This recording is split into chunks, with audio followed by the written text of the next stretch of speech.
Yo, what's up, everyone? Aaron Shack here, and we are talking politics today. Um, let's see. I'm a Palestinian American content creator, obviously. I commentate on the news. I have a YouTube channel where I post a lot of this politics stuff. Um, yeah, and we talk about politics, we talk about the news, we talk about what's going on in the world. I'm doing a couple streams here trying to unlock like the rest of the TikTok features, I believe. Yeah, I think we gotta keep going on that. But yeah, we'll talk about anything you're interested in, the day's news. A lot of crazy stuff happening. I know the sit down with Zelensky was did not go very well. What's up? Welcome. Um, and I don't know. Maybe I can pull that up in the background. I don't know. Maybe we can do something like that. That would be. I don't know. It might be too long to sit and watch the whole thing here on TikTok. It was like a 49-minute, conversation between Trump and Zelensky, and then JD Vance jumped in and just really really messed things up, I would say. Like things got really crazy at that point. You see, can we yeah, we can do some stuff here. Hang on. Why are we slacking right now?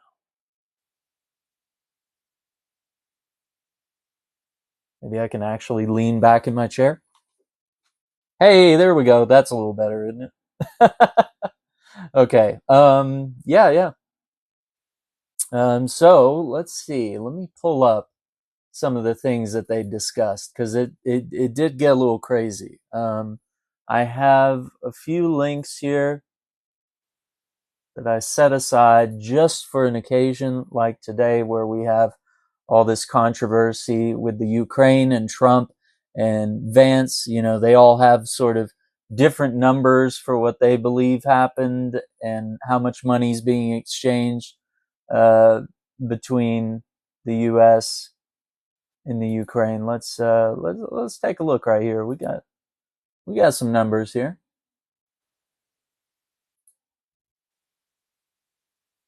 I probably need to learn to like better prepare this for like a TikTok live stream. But okay, let's see. If we look at okay, this is just BBC. This is like if you do like a Google search of like how much money has the US given to the Ukraine, you'll see a couple sources and we can pull up a few. But let's just see what BBC says, right? Um, Obviously, support for Ukraine here. Okay, so they're saying, has the United States spent 300 to 350 billion on Ukraine aid? The straight answer is no. Right? Okay. So President Trump has made this claim on a number of occasions, including when he hosted France's President Macron in the White House last week. So short answer, like I said, is that the figures suggest that we've actually sent less than 300 to 350 billion. Okay. So BBC Verify, they say here, can find no evidence to back up the claim. There are different calculations on U.S. spending in or related to Ukraine, and they produce a much lower figure. So there are two different like sources that have provided, hey, this is how much the U.S. spent. Okay, so the U.S. Department of Defense, the DoD, that's us. There's no spin from the DoD. Okay, just this is what it is. So they say the U.S. Department of Defense says 182.8 billion. Okay, obviously a big difference between that number and say 300 billion or 350 billion, right? The Kiel Institute, KIEL, they are saying that from January 22 to this January 2022 to December 2024, we've only spent 119.7 billion. So their numbers are different. The DoD says from October 2021 to December 2024, we only spent 182 billion. So either number that you're taking from various locations, they're saying, hey, Trump is blowing that number way out of proportion. Now, we could argue, is that too much to be sending to Ukraine, right? Like, we could sit there and debate that. We could say, is it necessary? Do we want to be involved in any sort of way? And, I think the issue is that if we don't help the Ukraine, there's going to be a cost later on, right? And a lot of experts have talked about what that cost will be, right? Let's imagine Russia takes Ukraine. What do they do next? Poland is right next door. We're back in World War II again, where the Germans were like, yeah, let's take Poland, let's take this, let's take that, and then they just start going all through Europe, right? Except this time it won't be the Yahtzees. It'll be Russians. So, and they say that this is about resources, right? That maybe Putin just wants to take kind of the eastern edge of the Ukraine where they have all their resources and maybe go further, but like really like huge priority. Like a lot of wars are fought over like oil and energy and various resources, right? More countries want more resources and they want to be stronger so that they can defend themselves or they can have, some sort of trade value that other countries might not have, right? So, okay. So going with these numbers about the Ukraine, and feel free to ask any questions if you have any.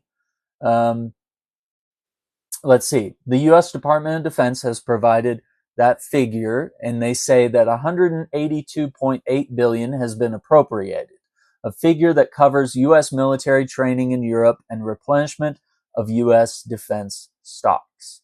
Either way, both figures are considerably lower than claimed by the president. We asked the White House about the basis of the 350 billion claim. So far, no explanation. So that's what the BBC is saying, okay? We're just looking at one source right now. We're just looking at BBC. And we can move around if we want. Okay, so the next big thing that was discussed in the meeting with Trump and Zelensky. And don't forget to tap that screen, get some hearts up here, okay? I appreciate it. Share the video if you can, okay?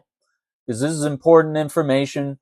Mainstream media might be doing like wall-to-wall coverage, but are they really going to get down to the facts and to the stuff that's like not sexy for advertisers, right? Like we need to get into like what's important about this issue, okay? So the next thing, has the United States spent 200 billion more than Europe? Because that was another claim that Trump had, right?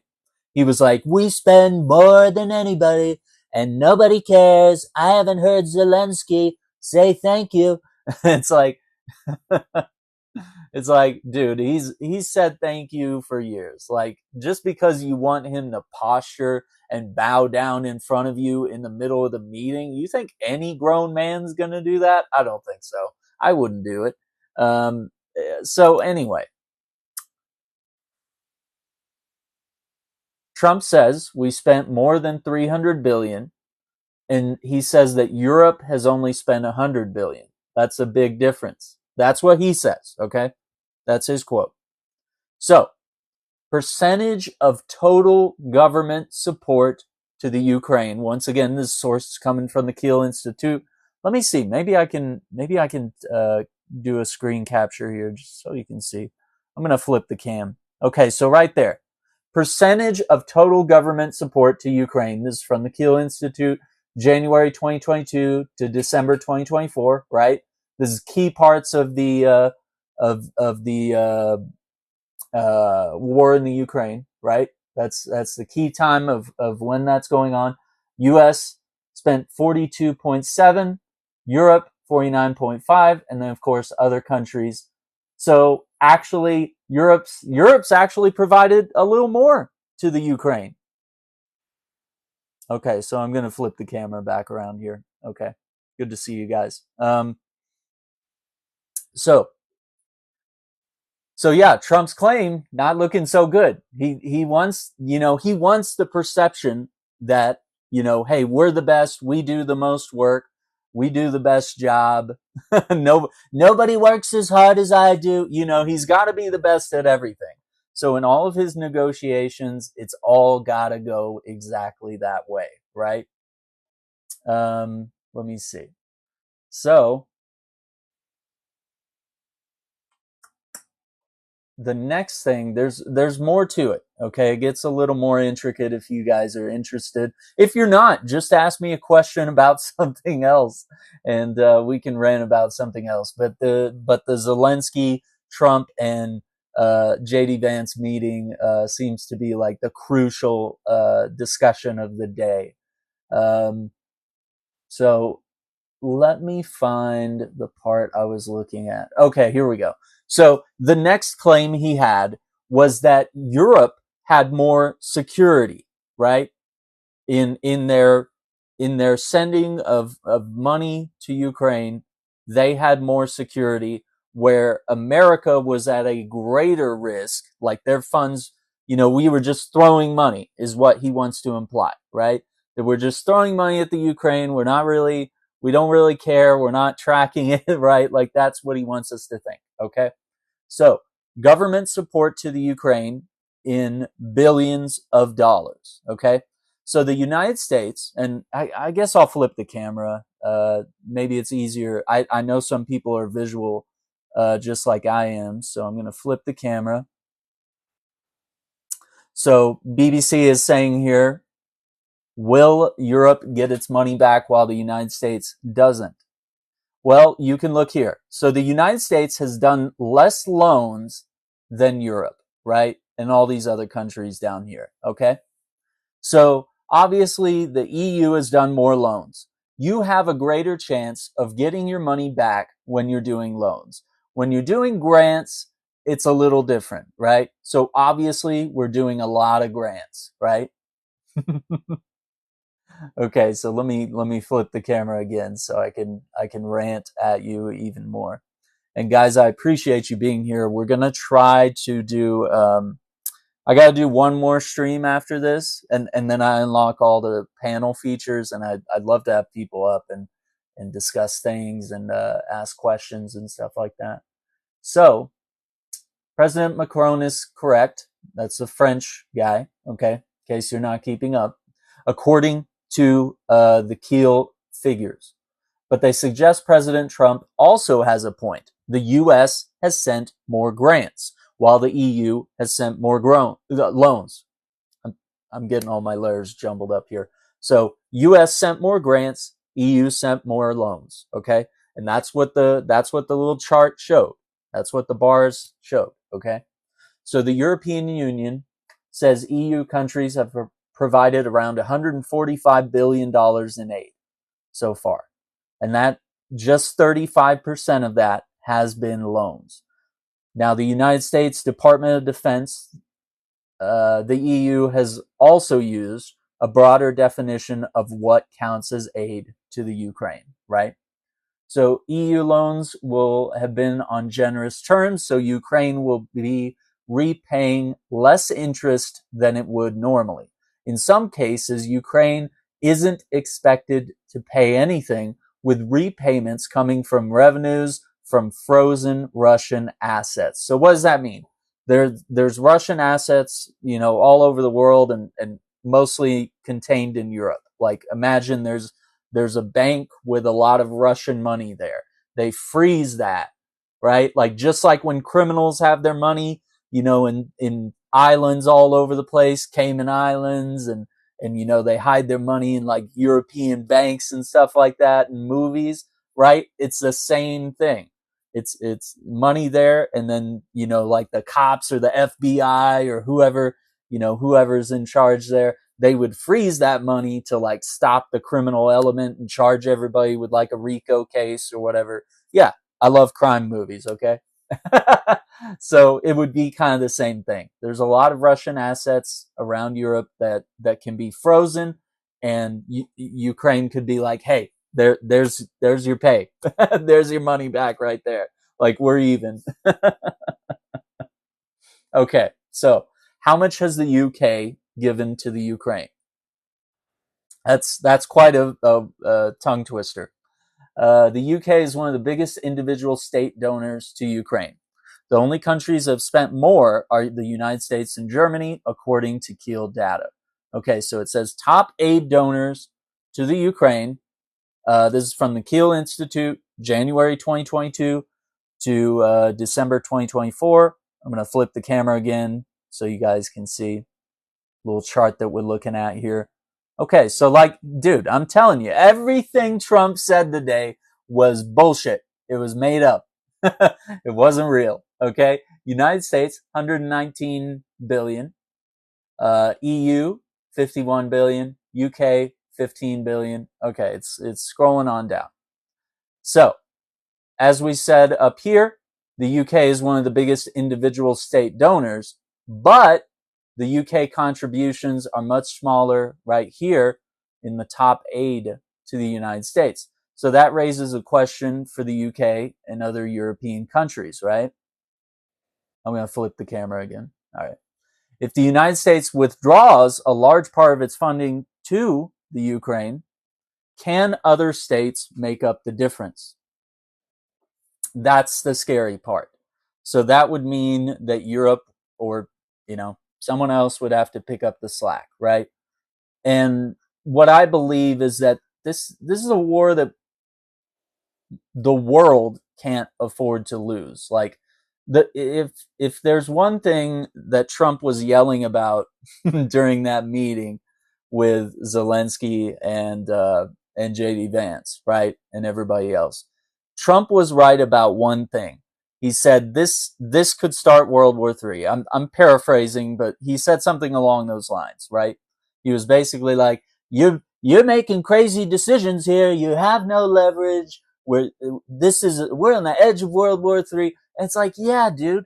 And if you screw this man over on this deal and his people, and he showed you pictures at the beginning of the meeting, he opens a folder and he shows Trump some pictures of like the devastation of the war, about like how there's, I believe he said like 20,000 people that are like essentially been like kidnapped by Russia, and like they renamed the children, and they kidnapped like men and women, put them in prisons, and then like the children they like gave them to Russians to like change their names and adopt them or something, like weird crazy stuff. And like, how are you ever going to find those kids? How are you going to get them back? And he was pleading with Trump about that at the beginning of the meeting. So Zelensky really opened up his heart, right? Like he said, listen, we're in a real bad place. Like, look what's happened to my people. Like, sure, we have a lot of cities that have been like destroyed, like we're at war here, and like we're actually, the Russians are a little scared. Like they're running away. They're not fighting as well. And it's because they're backed by America. They have the weapons. They have the training. America, what is it? They've sent like, I don't know if it's like it's not like retired special forces, but maybe just, it's just American special forces that have volunteered. Yeah, that's the word I'm looking for. Volunteers. They volunteered themselves to go fight alongside the Ukraine soldiers, right? So, without funding, everything gets very precarious really quickly. So, Trump was right. He was right about World War III, okay? I'm not a Trumper. I promise you didn't just stroll into a MAGA stream, okay? But we're going to give credit where credit's due, right? He was right that this could lead to World War III, that this deal is very important.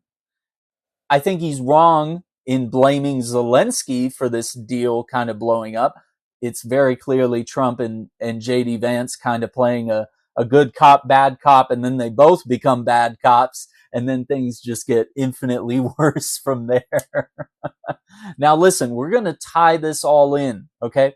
I know we're talking about Ukraine right now, but it's all going to go right back to what's happening in Palestine, what's happening in Gaza and the West Bank. Okay. So I'm going to wrap it up in a nice bow for you if you're very patient here. Okay. I know patience is not a thing for TikTok. We're constantly swiping, but okay.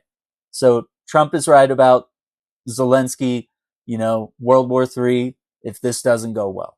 Okay. The next thing, he's he's a little bit right about oh my gosh, I'm losing my train of thought. I made too many jokes, guys. Um, let me get on my train of thought here again. Trump. What was Trump right about? Yeah, that's what I was saying. Um, the World War III thing. He was right that Zelensky doesn't have leverage, right? Like Zelensky is saying, my country's in a rough spot. We need your help. Like it's not optional. And what else does Zelensky say? Oh, here we go. I'm going to wrap it up with Gaza. Watch as I connect Gaza and Ukraine. All right. Watch. Okay. I'm not flipping you off. I'm okay. Crossing my fingers. Or do I do it this way? Okay. Okay. So one thing Zelensky said to Trump, he said a ceasefire is not enough, right? He says a ceasefire is good, right? Like ceasefire is good in any war, right? Like you want to stop the violence. And Trump was even saying like there's a lot of bodies, those bullets are being caught by a bunch of bodies. You know, he's saying ridiculous, like disgusting stuff. And the whole time Zelensky is, keeping his composure and he's kind of showing, little micro expressions and posturing of, he's not comfortable. He's not enjoying that topic of discussion. He doesn't like that that's being said. But that's the misunderstanding. That's the crux, I believe, of what starts to lead to the ruination of this meeting, right? Is that Trump thinks a ceasefire is enough. He thinks that that is an end to the war. Because if nobody's shooting, the war's over, right? But, here we go. But what happens when there's ceasefires? Putin has breached every ceasefire they've ever done. He cannot be trusted. And guess who else? Oh, I'm going to wrap it up in the best little bow, okay? For my friends, okay?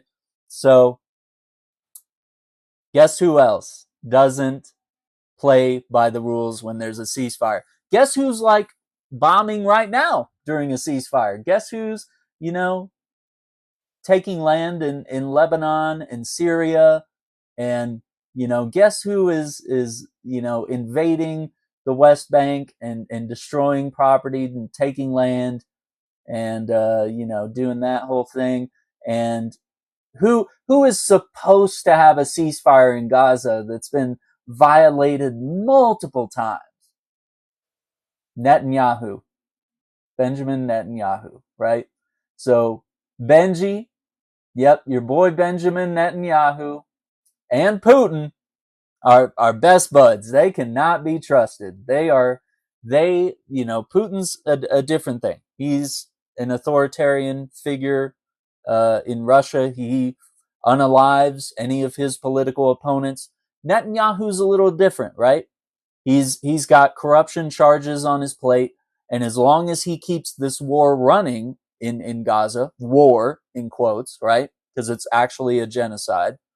But the longer Netanyahu keeps that war running, he's not gonna, they're not gonna like charge in the same way our president. All the charges were just like, yeah, we can't do anything. We can't sentence this guy while he's president. So basically he got away with it, right? So kind of the same thing with Netanyahu. It's like, as long as there is constant war and he has to be in office and he has the power, as long as there is no opposition party, which there was one a little while ago. I guess it's been a couple years now. But that other person was arguably maybe a little worse than Netanyahu, and he took over for a little while, and then Netanyahu came back in. So they can't be trusted with ceasefires. So has a ceasefire ended what has happened in Gaza? Let's talk about Gaza for a little bit, okay? The ceasefire, no. All the ceasefire has done is it's allowed both sides to exchange hostages. And that's right. We're not calling Palestinian hostages prisoners, right? Because that would imply that they did something wrong. They may have been imprisoned, as in they were, wrongfully placed in a prison, or maybe they had something on their phone that was anti-Israel, right? Or maybe they, were just searched, or maybe they threw a rock at an IDF guy, right? Like something harmless, or maybe they said something, or maybe they had the wrong look on their face when they were at a checkpoint, right? So they throw people in jail for any reason. And it's not like America where there's like, oh, we can only hold you for 48 hours. We got to have probable cause. We got to have, like a burden of proof here. We got to charge you with something. In Israel, they don't have to charge you with anything, man. They can just lock you up and call it a day, right? So that's why we don't call Palestinians that have been imprisoned by Israel, we don't call them prisoners. We call them hostages. Yeah. Mainstream media ain't going to use that word, right? They are not. And so, yeah, the ceasefire has been good in some ways, right? Like it stops, for the most part, innocent civilians from being harmed, right? Because that was happening a lot. And I've seen a lot of really bad things that we can't share on TikTok or YouTube. It's most of that content is on Twitter, of just the reality of this genocide and some of the war crimes that have happened, right?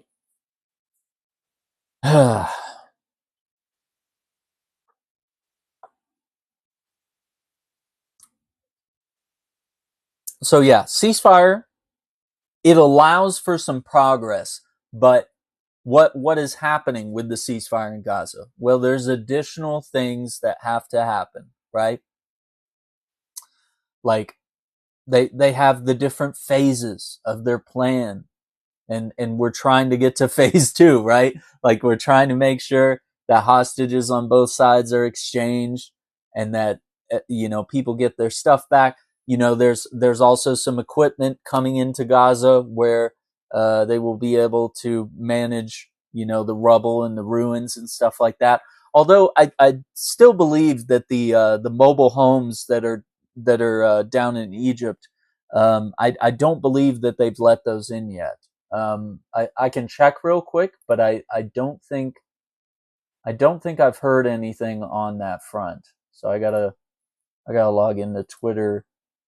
I've been like banned, quote unquote, from Twitter. So I gotta go in on my politics account because my main account is unavailable. So yeah, give me a second on that. But yeah, we'll dive into that a little bit, and then I also want to compare the how much aid the U.S. has sent to Israel, because we've already talked about how much they send to the Ukraine. And once again, I am I am pro sending aid to the Ukraine.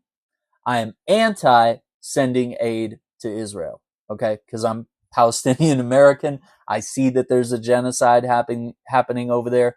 I don't like it. I don't want to see it continue. Okay, it's not it's not super crazy. I'm not.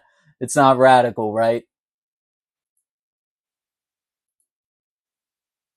All right, just 1 second while we throw this together.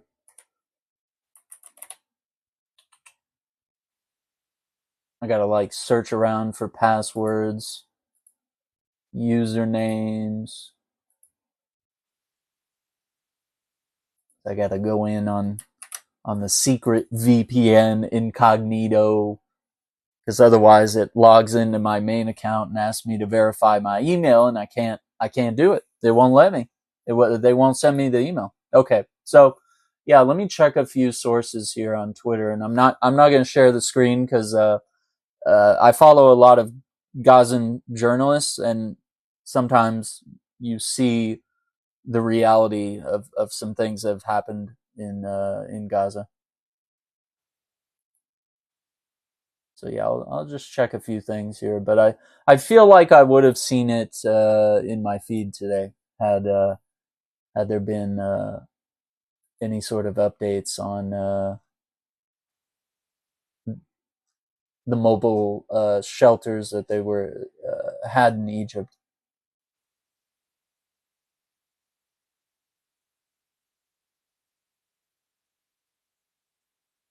Yeah. Oh my gosh. Watching these people like celebrate, seeing family members that have been, imprisoned for, could be months, could be years, right? And thinking you'd never see them again.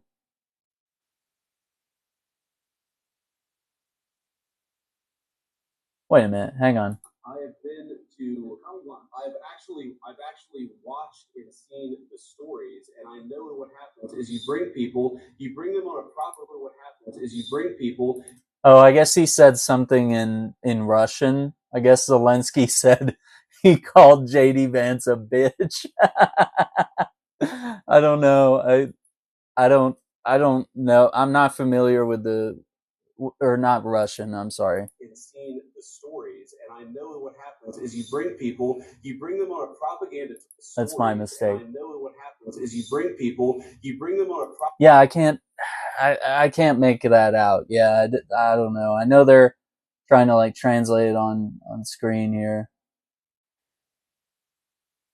They called him a bitch. I don't know. I'm not familiar with the language in the Ukraine, so I wouldn't know any of their cuss words. Yeah, I'm not seeing anything from. Let me just check a few places, but yeah, I'm not seeing anything about the about those mobile homes coming into Gaza yet. But we did see that there were like some small bulldozers and stuff to clear rubble, but like not what they need, right? Like they need more than just that. Um, yeah, I'm just seeing a lot of videos of people like finally seeing their family like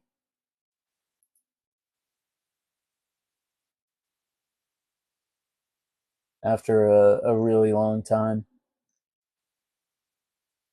Yeah, just heartfelt celebrations and you know some drone footage. There's just more and more drone footage coming out from Gaza. Oh yeah, yeah. Here we go. Here we go. Okay, let me make sure some of this stuff is safe. But this is a journalist in Gaza. I want to share. So let me flip the cam here. I don't know. Is this the best way to do this? Maybe I could do better at some point.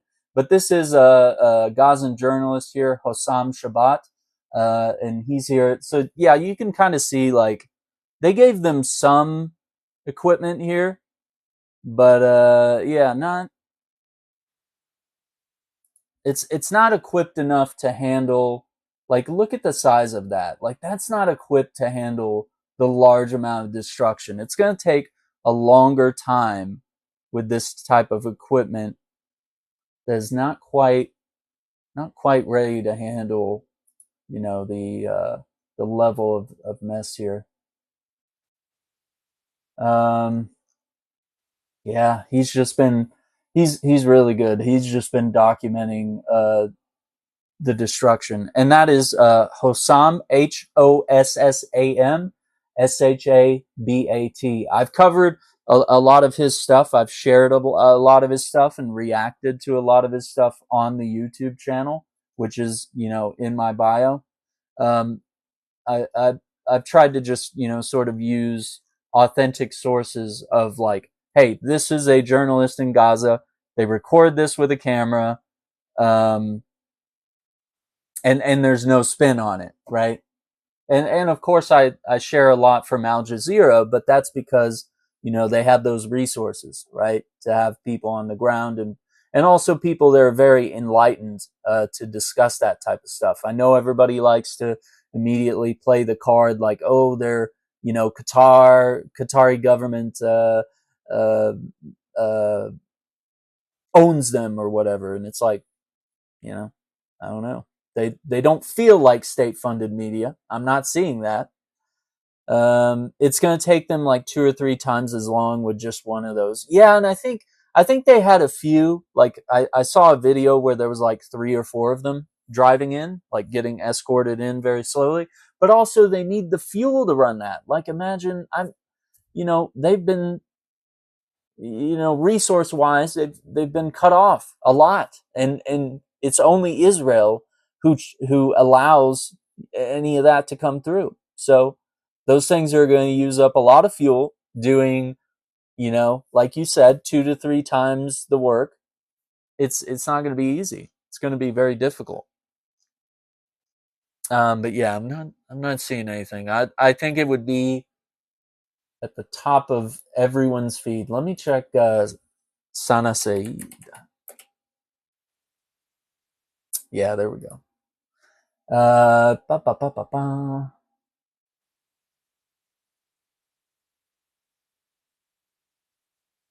Yeah, Ramadan, joy in Gaza despite the ruins. This is beautiful. Let me share this with you right here. Let's look at something good for a moment here. I know it's been all.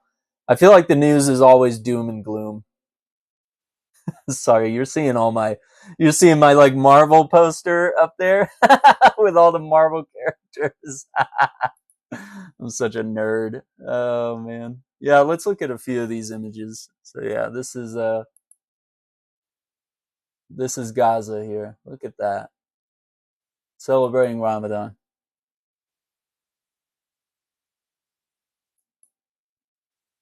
Oh wait, that was a donkey back there. Yeah, right there. Oh man. Yeah, it's really powerful to see them like celebrating something amidst the destruction and all the stuff that they're going through. Now I'm twitching. Oh my god. Yeah, that's pretty powerful. Okay, let me see.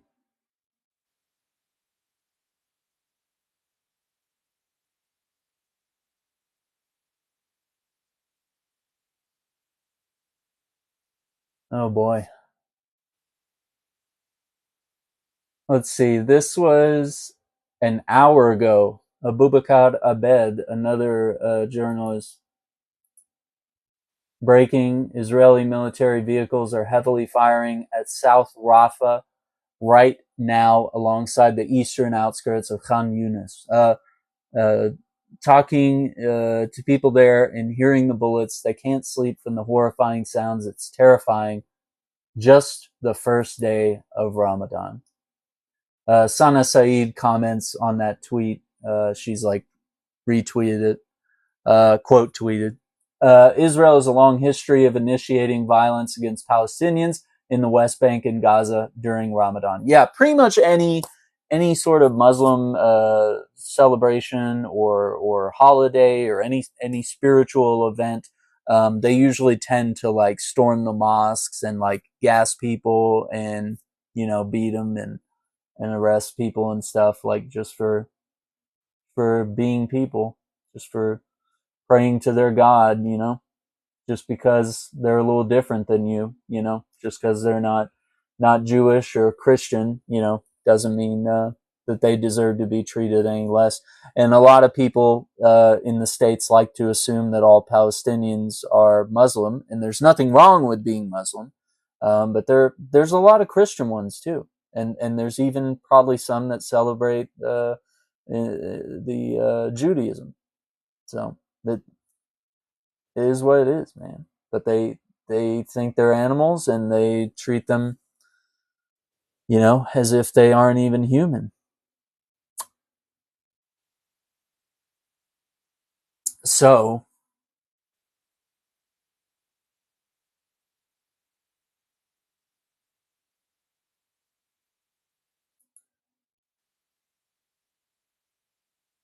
CNN correspondent covering Pentagon national security, Natasha Bertrand, says exclusive: foreign adversaries, including Russia and China, have recently directed their intelligence services to ramp up recruiting of U.S. federal employees working in national security, targeting those who have been fired or feel like they could be soon, according to 4 people familiar with recent U.S. intelligence on the issue.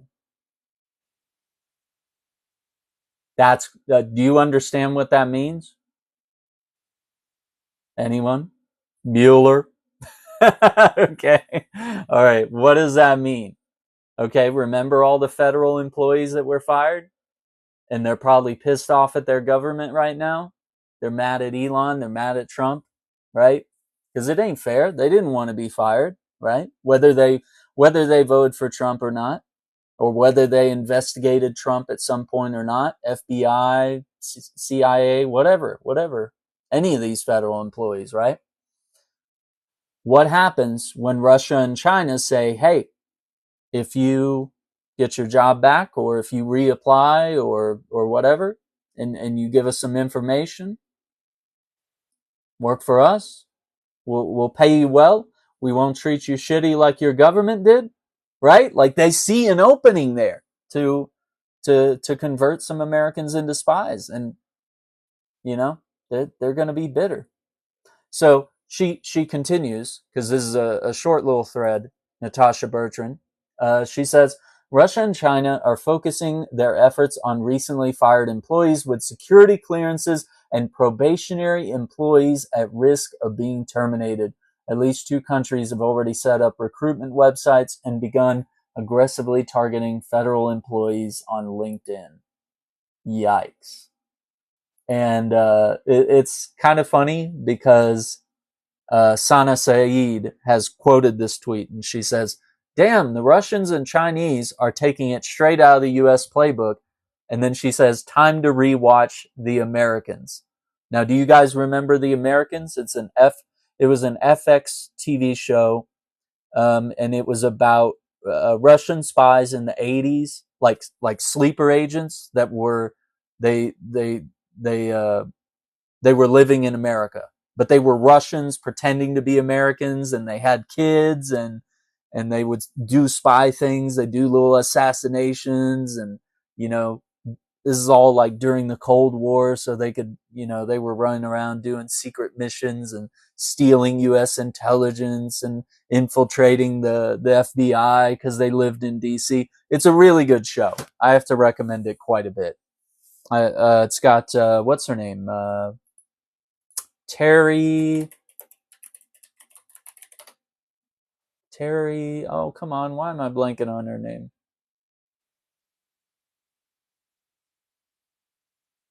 Why am.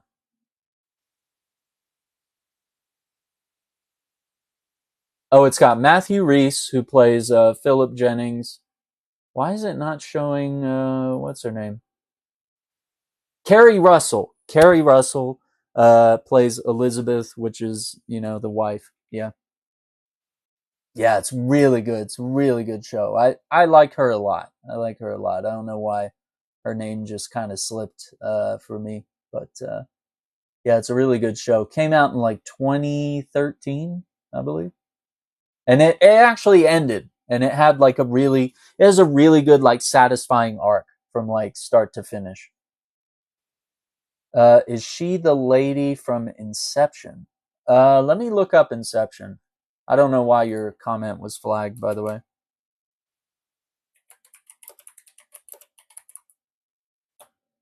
All right, let me do Inception. No, I believe Marion Cotillard. Is that her name? Yeah, I don't think Carrie Russell was in Inception. No,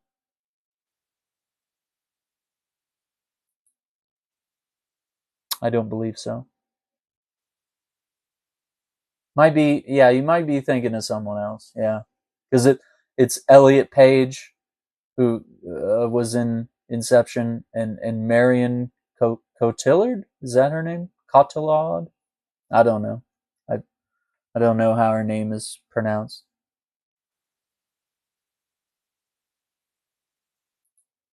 Yeah, but nevertheless, The Americans, good show. You'll learn a lot. You'll learn a lot about a lot of things, right? Sorry, let me see. Her name is French. Yeah, I'm probably butchering it. A different show. Uh Okay, so yeah, next thing, that was kind of a little detour. Oh, hang on. Before I branch over to the USA to Israel thing, let's see what Sana Saeed has to say about the Zelensky Trump Vance meeting so we can kind of wrap that up in a nice little bow. She says it's hands down one of the most insane things I've ever seen in my life. I feel like anyone could agree with that. She says the whole tone is "we own you," and that's definitely the message I'm getting from, like, the way that Trump and Vance kind of bullied him in that meeting. They were like, "You have no leverage. World War III is about to happen. Like, you need to cater to what we want, and probably to what Putin wants, right?" Because Trump kind of thinks that he's this mediator that's impartial, but he's probably really Russia leaning. And it's like, dude, you shouldn't be even impartial on this. This should be a negotiation of, making sure Zelensky and his people get what they need, and that Russian pays for their crimes, essentially, right? So let's see. The whole tone is "we own you," which is yes, exactly. The U.S. has owned Ukraine throughout this with how much money and control it's exerted on its fight and engagement with Russia. Okay? A lot of people are saying that Zelensky's team should have taken him out of this, but how would that fare for the one relationship Ukraine can't afford to lose? Walking out on two insecure narcissists in charge of footing your country's war bill and future has greater repercussions than staying and pushing back. That is not a sovereign leader. That's a viceroy being told to remember his role.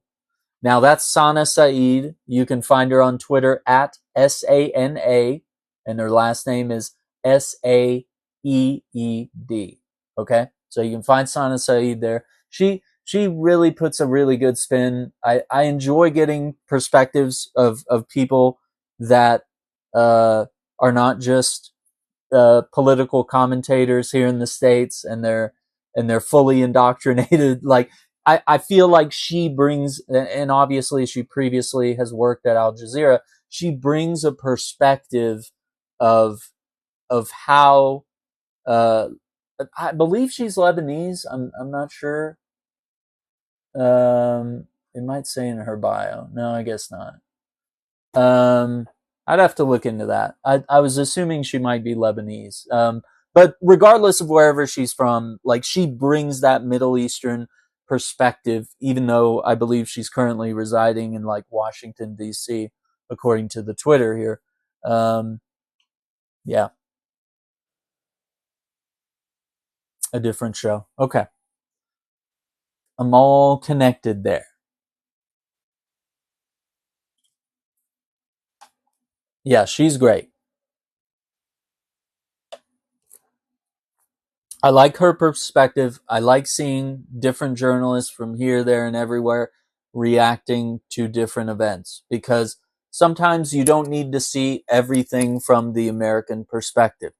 Sometimes that's like having rose colored glasses on.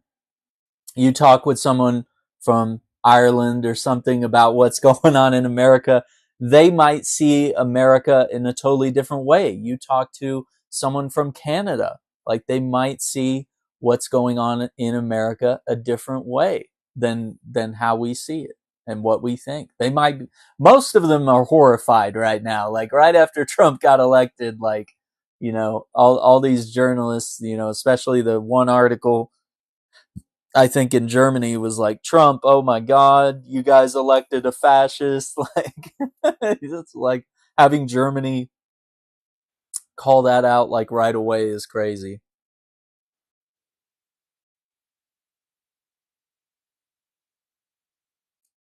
All right, moving on.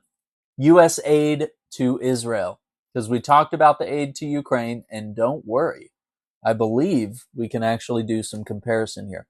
So our source here is the Council on Foreign Relations, and this was last updated November 13th, 2024.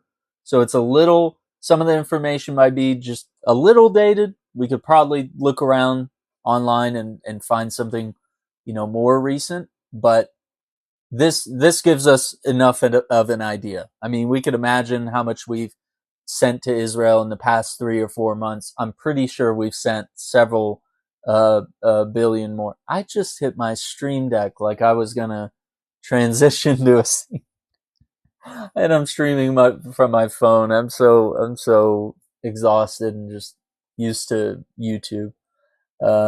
Israel has been the largest cumulative recipient of U.S. foreign aid since its founding, receiving about $310 billion adjusted for inflation in total economic and military assistance. The United States has also provided large foreign aid packages to other Middle Eastern countries, Egypt and Iraq, but Israel stands apart. So I'm going to actually flip the camera again and look at this chart here. Look at this chart. Okay, so the top one here, I don't know if it'll let me properly zoom in. Yeah, that's Israel. Okay? So Israel's the top bar. Nobody's even close, dude. Like, Egypt is a little over half. Afghanistan's a little over half. South Vietnam is just barely under half of what we give to Israel. And notice the tan color is economic. The red color is military. So yeah, we send like pretty much nothing but weapons, right? We send them BOMBS, and we send them what? GUNS. I don't know what words are TikTok safe. I've probably breached every rule in the book at this point. But here we go. Since the start of Israel's war with Hamas on October 7, 2023, the United States has enacted legislation providing at least $12.5 billion in direct military aid to Israel, which includes $3.8 billion from a bill in March 2024, $8.7 billion from supplemental appropriations in April 2024. Israel received $17.9 billion of U.S. military aid during this period, a figure that additionally accounts for the cost to the U.S. Defense Department of replenishing the stock of weapons provided to Israel. So, U.S. has provided significant military aid to Israel since the 1970s. So let's look at a chart. Like let's go macro, right? Like we looked at what it's like recently, but like since 1970, there's been large spikes. So the red lines here are military aid, right?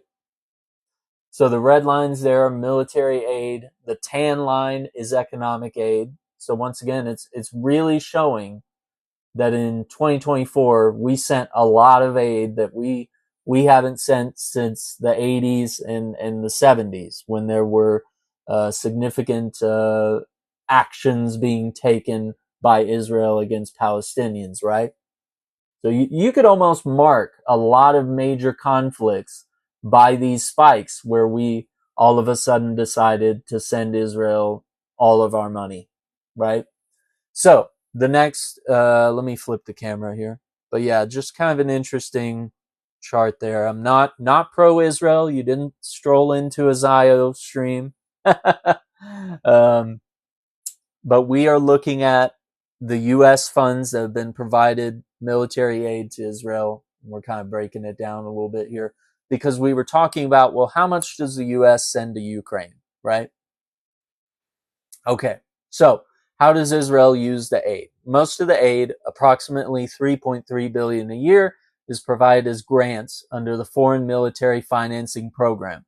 Now, remember how Trump was mad that he was sending the Ukraine so much grant money, and Europe was sending more loans than grants, and they have more security to sort of get their money back, right?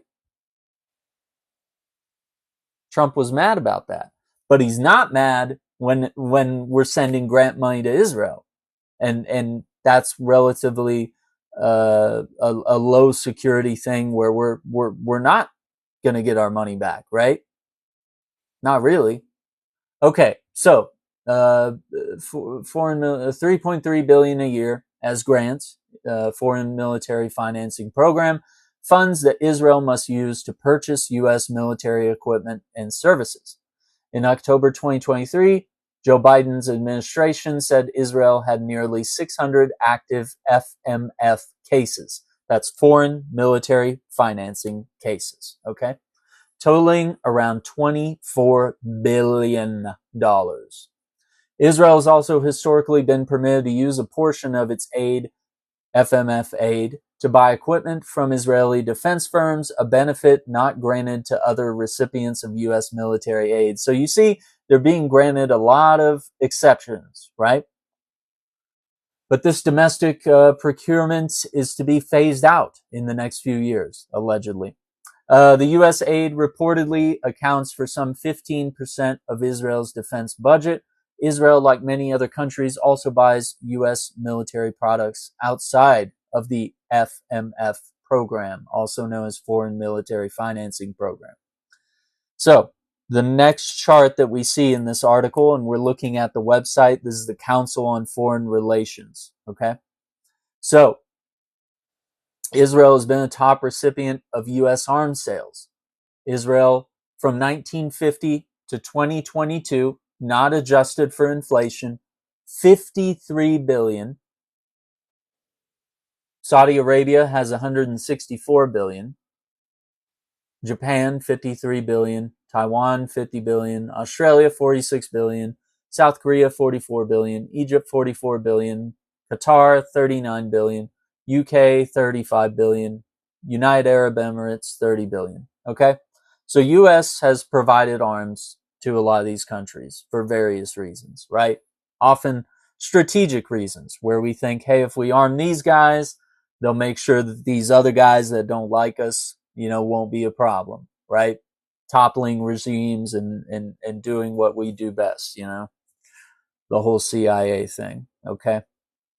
So sending guns allegedly to the right people is what seems to be the play here. Additionally, 500 million a year is slated for Israeli and joint U.S.-Israeli missile defense programs in which the two countries collaborate on research, development, and production of the systems used by Israel. Now, why do I point this out? This is why. The Iron Dome, David's Sling and Arrow 2. The Iron Dome, it says here it was solely developed by Israel, but it says solely developed by Israel, but the United States has been a production partner since 2014. Yeah, because I was like, I was pretty sure that we gave them the tech to have the Iron Dome. And I'll tell you what the Iron Dome is here in a second. For instance, the U.S. military contractor Raytheon, who sells all the military stuff, all the weapons, manufactures Tamir interceptor missiles for Israel's Iron Dome at its facilities in Arizona. Okay? So what is the Iron Dome? The Iron Dome is the reason that anytime Hamas, Hezbollah, anytime they start firing rockets or whatever they have access to, essentially usually ends up getting defended. It's like anytime a missile comes in, basically it hits the Iron Dome. So pretend there's like a dome around Israel, and basically they have missiles that can counteract whatever's coming at them. They have various defenses where they can see what's happening, right? They have a lot of tools and technology. So that's why some of that stuff doesn't actually, it might hit buildings, it might occasionally cause civilian death in Israel, but it's like throwing stones, is basically what the Palestinian rebellion is able to do in comparison to what Israel can do. They have access to, the United States, military support from our jets to our missiles to our drones, and they're getting it, right? So next, are there any conditions or restrictions attached to the aid? Transfers of U.S. military equipment to Israel, as other foreign governments, are subject to relevant U.S. and international law. Now, if you've been following on YouTube, if you've been following my channel, even for the past few months here, we have talked a lot about what happens in Gaza and the West Bank. International law means nothing to Israel, just like it means nothing to Putin, right? We were talking about Putin earlier and how he violates every ceasefire he's ever been involved in, right? And Netanyahu over in Israel, same deal. Same deal. I know they like to say it's the only democracy in the Middle East, but it's actually an apartheid state. Why do you have people walled in? Why do you even have people in the West Bank that aren't walled in? Why are you treating them as second-class citizens? Why are you treating them like animals? Why are you bulldozing their streets and their homes and jailing people for no reason? Why are you shooting and bombing people? Why are you doing all that? And, the same with Gaza. Like, why are you restricting their access to power, to water, to the fish on the shores? They can't even row too far out in the boats or they get sniped, right? Like, there's so much that they don't allow them to do, and they want to pretend that's a democracy. Could you imagine if we were doing that in the United States and still trying to say we're a democracy? Right? I thought we grew up. I thought we moved past that, right? Hopefully so. So we're talking about conditions and restrictions attached to aid that's sent to Israel. So the transfers of equipment are subject and relevant to U.S. and international law, which Netanyahu and the Israeli Occupation Forces, or IDF, the Israeli Defense Forces, whatever you want to call them, IOF, IDF, whatever, they violate international law regularly. We have documented evidence of that, not just on my channel, but you go online, you follow some Gazan journalists, you even look at what finally it seems like mainstream media, CNN, CBS, BBC, all of a sudden they're starting to cover Gaza. All of a sudden it's newsworthy. But they just don't give you the Palestinian perspective, right? So yeah, anyway, international law is being broken, yet why aren't the arms sales from the U.S. stopping? Why aren't we saying, whoa, hey guys, looks like you're doing a little bit of a genocide here? Like Amnesty International has already come out and said this is a genocide. Human Rights Watch has come out and said it's a genocide. They've said, access to water has been extremely restricted. The sanitation systems in Gaza are totally destroyed. We've talked about this in previous videos on the channel. So check the YouTube link in the bio for that. And I'm trying to post clips and stuff here on TikTok. So if you're just a TikTok person, you can keep up for the most part here. And I appreciate it if you follow the channel or subscribe or any of that stuff. Always appreciate it. I try to really laser focus in on what's happening with Palestinians, because I'm Palestinian American. I have a little bit of a vested interest in making sure that, the people in the country are not, genocided, which is a weird verb now. But that, and of course I'll cover Trump, I'll cover the presidential stuff. I want to dive into like gun control and abortion, all the big topics that really stir us up. Healthcare, right, is a big one. Whether it's women's healthcare or whether it's just healthcare in general, the fact that we're a first world country and yet healthcare in this country seems to be so elusive. It seems to be so expensive, and even getting on what everyone calls the Obamacare. Like that's not super easy. Not everyone calls the Obamacare. Like that's not super easy. Not everyone. The president must notify Congress before selling foreign powers major weapons systems or services valued above a certain dollar threshold. Lawmakers are allowed a period to review the sale. For transactions with Israel and other close U.S. allies, the threshold that triggers a 15-day congressional review ranges from 25 million to 300 million.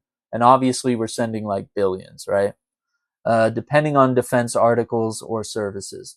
Congress can block a sale, and look, that's a chance. If the president's being wild, like Joe Biden was wild, Trump was wild. They were sending lots of aid to Israel to bomb innocent civilians. Okay,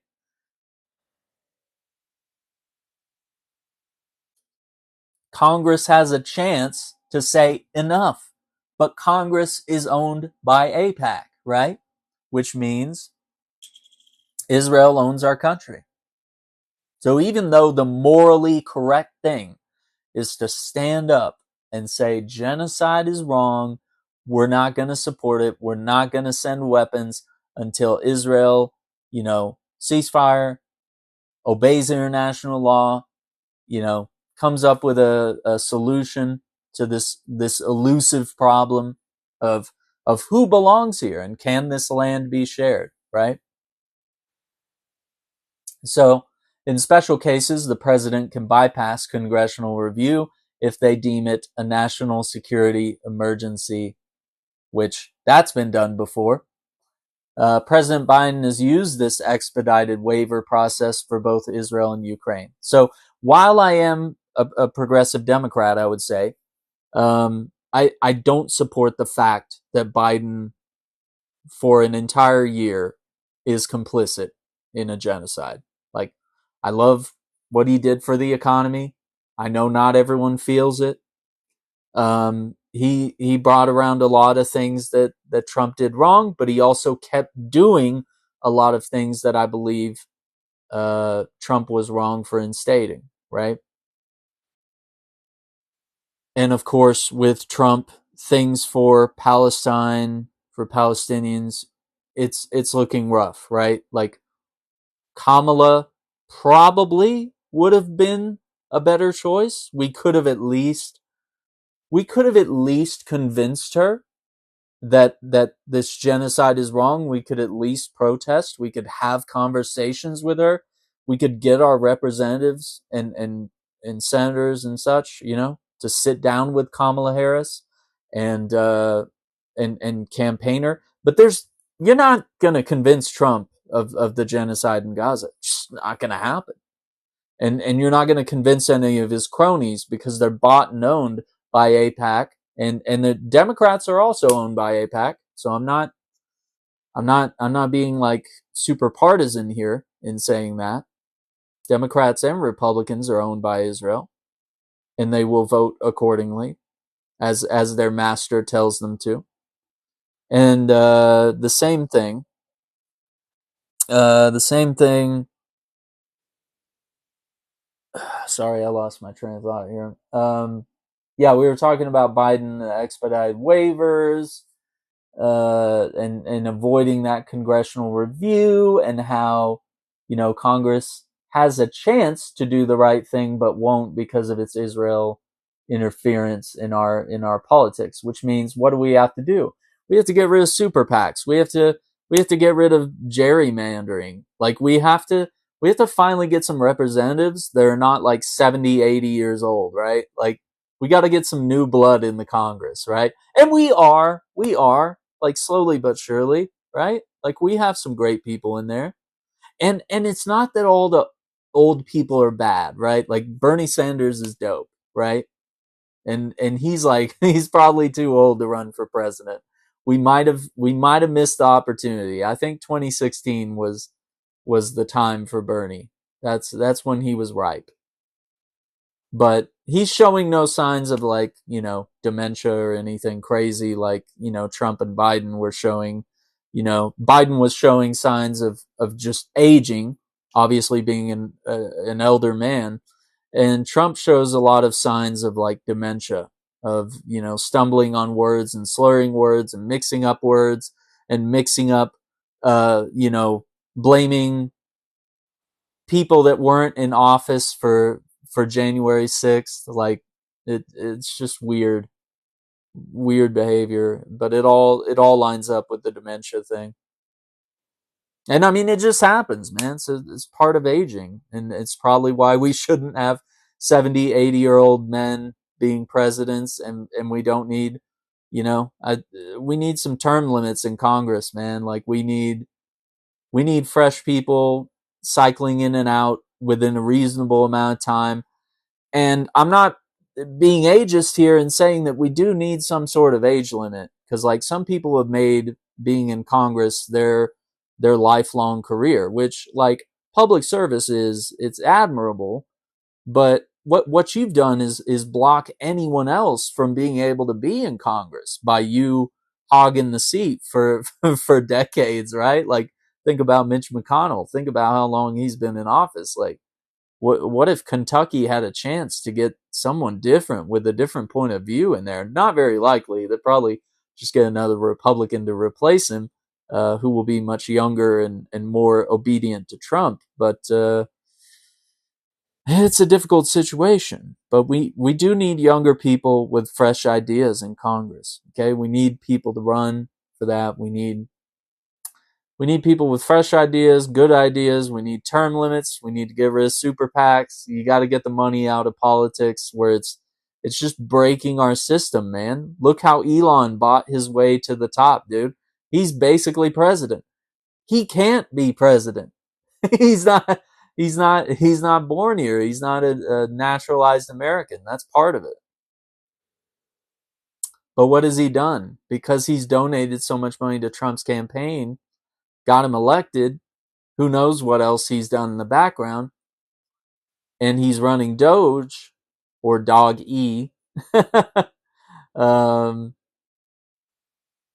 and he's literally in that cabinet meeting, standing up in a t-shirt and suit jacket, sport coat, telling everyone how, oh, we're going to make some mistakes. Oops, we accidentally fired all the people that study Ebola. But don't worry, it's just a little mistake. We'll rehire them. Yeah, it was just a little glitch in the matrix. And it's like, dude, number one, you don't laugh about that. Number two, you just don't do that. You just don't fire everybody. And then I was like, as soon as I heard that news, I was like, Ebola is going to hop over the ocean and we're going to have people with their faces melting off, and no one's going to want to mask up or get vaccinated. No one's going to want to, work on, some sort of treatment or cure. And it's tough with Ebola and it spreads really fast. And even if there's another COVID strain out there, how likely are people to be that they've learned the lessons from the first time around? I feel like more people are going to be emboldened and be like, yeah, I'm not going to get a vaccine. I'm not going to mask up, not going to stop the spread. Yikes. Despite all the information out there and despite the over 1 million people that we lost during COVID, right? Like if it comes back for a round two, I don't think we'll be adequately prepared in the way that we can adapt our vaccine, the mRNA process or whatever, to adapt to whatever a new strain is. And it's going to take a little time, but it can be done. But without US aid, you can't. You don't have anyone on the other side of the world monitoring what's happening with Ebola, what's happening with COVID, what's happening with all sorts of other things, polio, measles, which is in the States. Like there's measles here in Texas, right? And it's spreading, and people have already passed on as a result of it. That's scary. But anyway, I'm getting off topic here. We've been talking about, of course, U.S. aid sent to Ukraine, and then we started sort of comparing that to Israel, because actually we send even more money to Israel, right? So the United States cannot provide security assistance to foreign governments. Wait, okay, we're still good. I wanted to check the battery.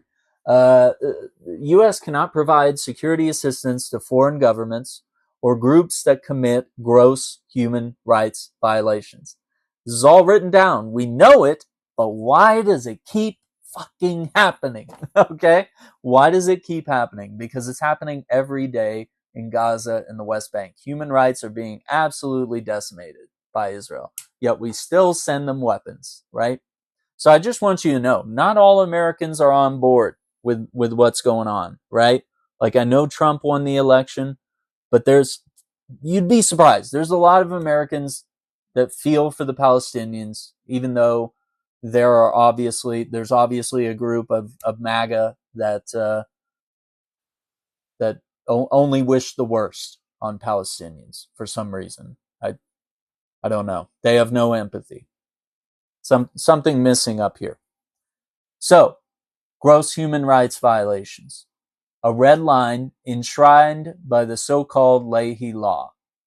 Moreover, the Biden administration announced in February 2023 that it would not provide arms to recipients deemed likely to commit serious human rights violations.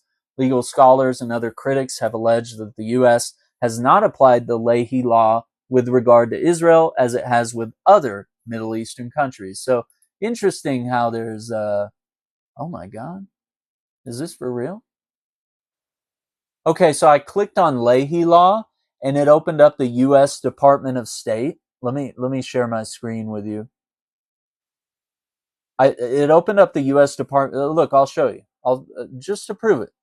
All right. So we're reading here about the Leahy Law, and I was like, let's click it. Let's see what their sources are. Page not found. U.S. Department of State. The Leahy Law isn't there anymore. Do you know what kind of yikes that is? Isn't the Constitution also missing from like the United States page or whatever, the White House, what have you? Everyone, how's it going? Oh my God! Hang on. What's happening here? Whoa! My video is playing back. No, we're not gonna edit videos. No, thank you. Okay, sorry. I was trying to download a stream from the other night. We did a live stream. The Constitution or the Leahy Law being gone.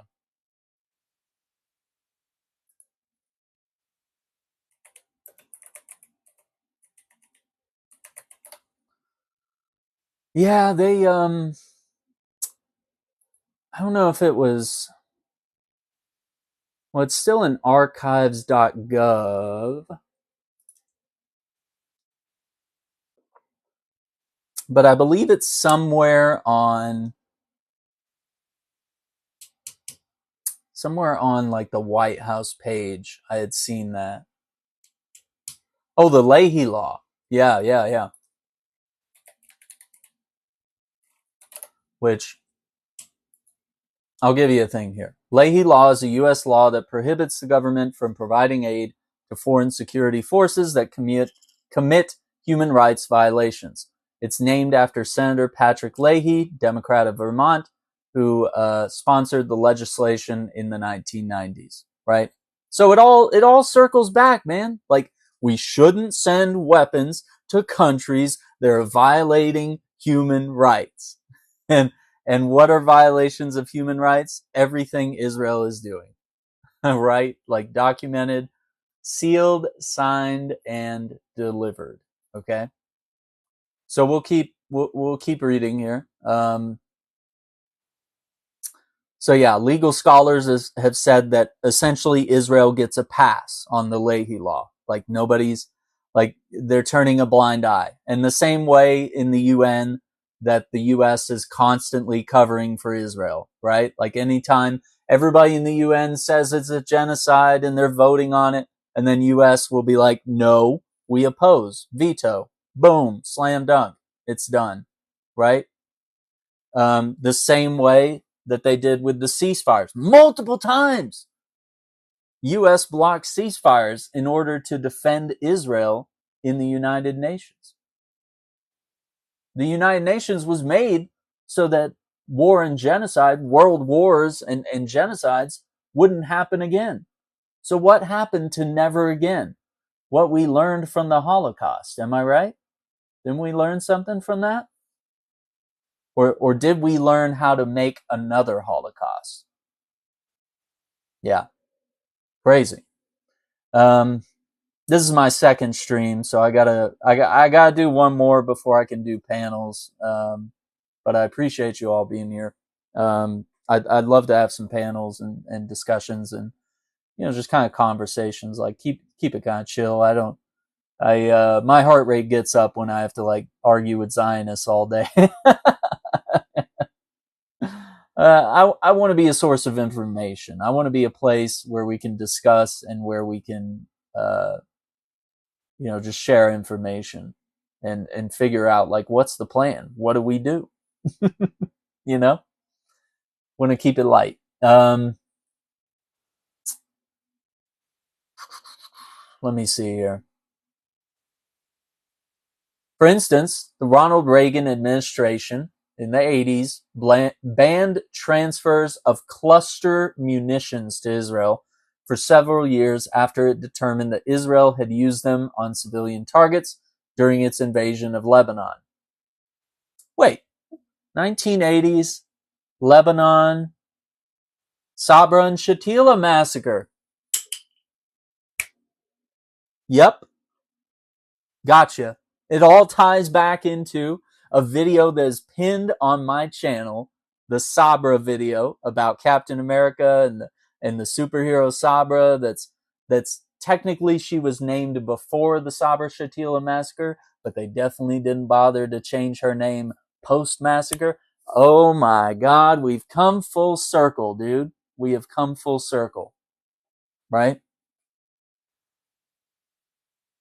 So Israel has agreed to use U.S. weapons only in self-defense. Yeah. Does anybody in the chat believe that?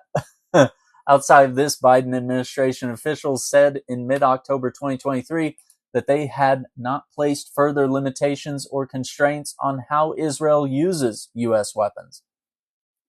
Just turn a blind eye, brothers. That's exactly the plan here. Although they said that Israel should observe international law. That's crazy. February 2024, 4 months into the Israel-Hamas war, Biden issued a national security memo requiring recipients of U.S. military aid to give written assurances that they would observe international law in their use of the aid and that they would facilitate the delivery of U.S. humanitarian assistance in the area of armed conflict where the U.S. military aid is being used. So we could go deeper into that, but like in general, I think you all know, if you've followed anything that's going on in Gaza and the West Bank, you know that Israel is constantly committing war crimes and they're constantly violating human rights, right? Limiting access to water, food, collective punishment, jailing people without cause, right? Starving people, bombing people, shooting people. Like I got a bazillion different articles and stories. There's videos I've seen on Twitter of real things happening that I can't say on TikTok, because TikTok is not fully they got terms of service. They're not really a full-on free speech platform. So I can't say the crazy things that are happening over there. But I've seen things that I've seen in video games, in violent video games, and I'm seeing them in real life. I'm seeing things that are deeply disturbing. And I can't unsee stuff like that. It's crazy. The things I've seen that have happened to men, women, and children. Innocent civilians. Okay? In May, the administration, I believe we're still talking 2024 here. In May, the administration issued a follow-up report that found it reasonable to assess that Israel had used U.S. weapons since October 7th, quote, in instances inconsistent with its international humanitarian law obligations. Days later, the White House said it was pausing a shipment of large bombs to Israel ahead of a pending assault on the southern Gaza city of Rafah, although it noted it would continue other military assistance. Quote, civilians have been killed in Gaza as a consequence of those bombs and other ways in which Israel goes after population centers, President Biden said in an interview with CNN, right? Okay, so we know about the Iron Dome. We talked about surveillance drones. April 2024, Biden administration was considering new military sales to Israel that were valued at more than $18 billion and would include 50 F-15 fighter aircraft. So fighter jets, right?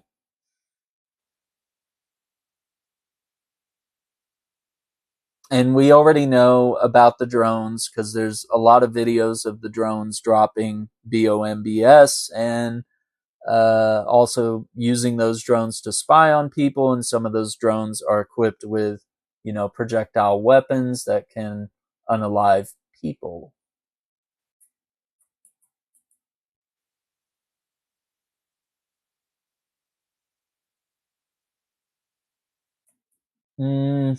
Let's see. This is interesting. What is Israel's qualitative military edge? So QME for short, qualitative military edge, has been a conceptual backbone of U.S. military aid to Israel for decades.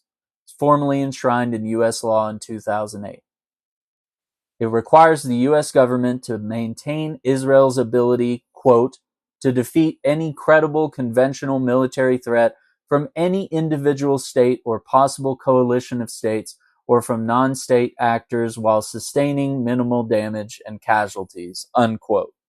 We know that's not true. We know that's been violated. There's so much evidence of it. QME is based on NATO military planning vis-a-vis a potential conflict with the Soviet Union and Warsaw Pact countries during the Cold War. Under the 2008 law, the United States must ensure that any weapons it provides to other countries in the Middle East do not compromise Israel's QME. In several cases, this has required the United States to provide Israel with offsetting weaponry as part of a larger regional arms sales. QME has also ensured that Israel was the first in the region to receive access to the most sophisticated U.S. military weapons and platforms, such as the F-35 stealth fighter, of which Israel has 50, right? So we've been talking about how Israel is receiving a lot of aid from the United States. We've talked about how Ukraine receives a lot of aid from the United States. But Israel is receiving that aid despite the violations of human rights and any sort of international laws, right? They're using those weapons on innocent people, and we're seeing it live streamed around the world. And if we look at this little chart, it says how Israel's imports of U.S. arms stack up. Estimated military value of arms imports, okay? So it says here that Israel is not the largest importer of U.S. arms, but 78% of its imports have come from the United States. So I'm just going to flip the camera like very quickly so you can see that. But welcome to the stream, everyone. I hope you're enjoying some of our coverage here. But if we zoom in, sorry, I'm kind of new to this whole thing. But yeah, if we zoom in, the gray parts are from other countries over the years, from 2000 to 2020 and beyond, right? The red is from the United States. So in short, Israel wouldn't be where it is. Wait, join my team. Let's go. Welcome everyone. I appreciate that. Hey, sending the hearts, the heart. I appreciate that. What's a team? Can anybody tell me? I don't know what a team is. I've been watching TikTok streams and I'm like, I have no idea what a team is.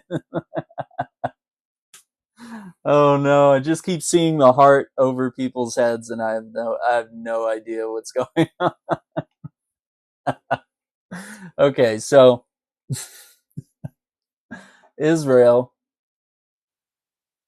it's safe to say, like, they wouldn't have a lot of weapons. They wouldn't have the Iron Dome, which protects them from, just small projectile rockets that are coming in from Palestinian resistance fighters, Hamas, Hezbollah, whatever different groups that are around the Middle East. And they also have charts here of how the U.S. aids other countries like Egypt, Iraq, Kuwait, Qatar, Saudi Arabia, and United Arab Emirates. And we actually send a lot of aid to Saudi Arabia. Yo, the live on air. Look at that. That's so cool. Welcome, everyone. Welcome to the stream. It's nice to see you all. Don't forget to tap that screen, I guess. I don't know. I'm probably being consistently blacklisted. I'm still learning all my TikTok words, and I'm like, can I say BOMBS or should I spell it out? Or, we're talking about a lot of, somewhat not really like graphic, but I mean, we're discussing a lot of serious topics, and so we kind of dove in a little bit at the start of the stream here to the Trump Zelensky JD Vance meeting, which did not go well, I would say. We dove into how much aid the U.S. has given to Ukraine, and we're sort of also comparing that, since I cover a lot of stuff about Gaza and the West Bank. We're sort of comparing that to how much aid comes in to Israel from the U.S., and it's a lot more than what we send to the Ukraine. And I think in general, it's good that we help the Ukraine, because if they lose, Russia takes Ukraine, they get all their natural resources, right? Then they invade Poland, and then it's just like World War II, right? Hitler's plan was invading various countries like Poland and all these other little European countries in that area, and just taking one after the other. Russia could do the same thing. They could very easily take Poland. But at that point, they would be crossing into NATO territory, and Russia didn't want Ukraine to be part of NATO. And we're just on the brink of World War III. That's the one thing Trump was right about during that meeting, when he said, you don't have any bargaining power. Like, everything is all on is all the leverage is on the United States side. And he was right about that, as much as that sucks and as shitty as that is to like hold that over Zelensky and the Ukrainian people, which are, like, just like in Gaza, they're facing a lot of war and famine and genocide and stuff like that.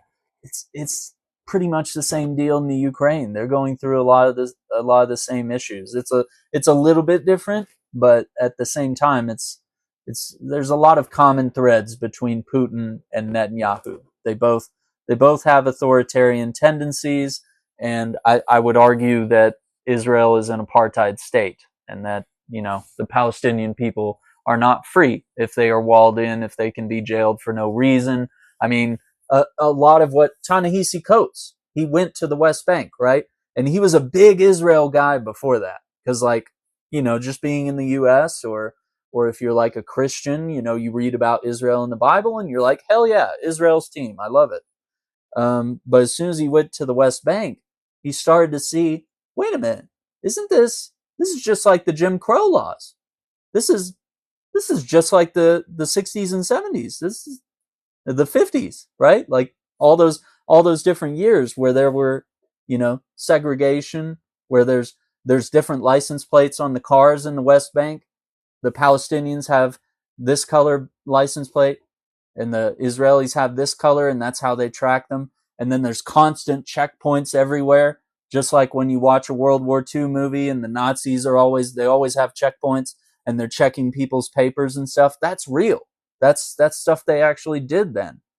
And it's being done now in Israel. Like, you think they're free just because they let some of them vote and just because they let them have their own little election in Gaza, but they're walled in, and Israel controls their power, their electricity, they control trade, they control the borders, they control the water access, the sanitation access, and of course they control the beach. So even while Gazans are fishing on the beach, or they take their fishing boats out to shore, they can still be unalived while they are out there.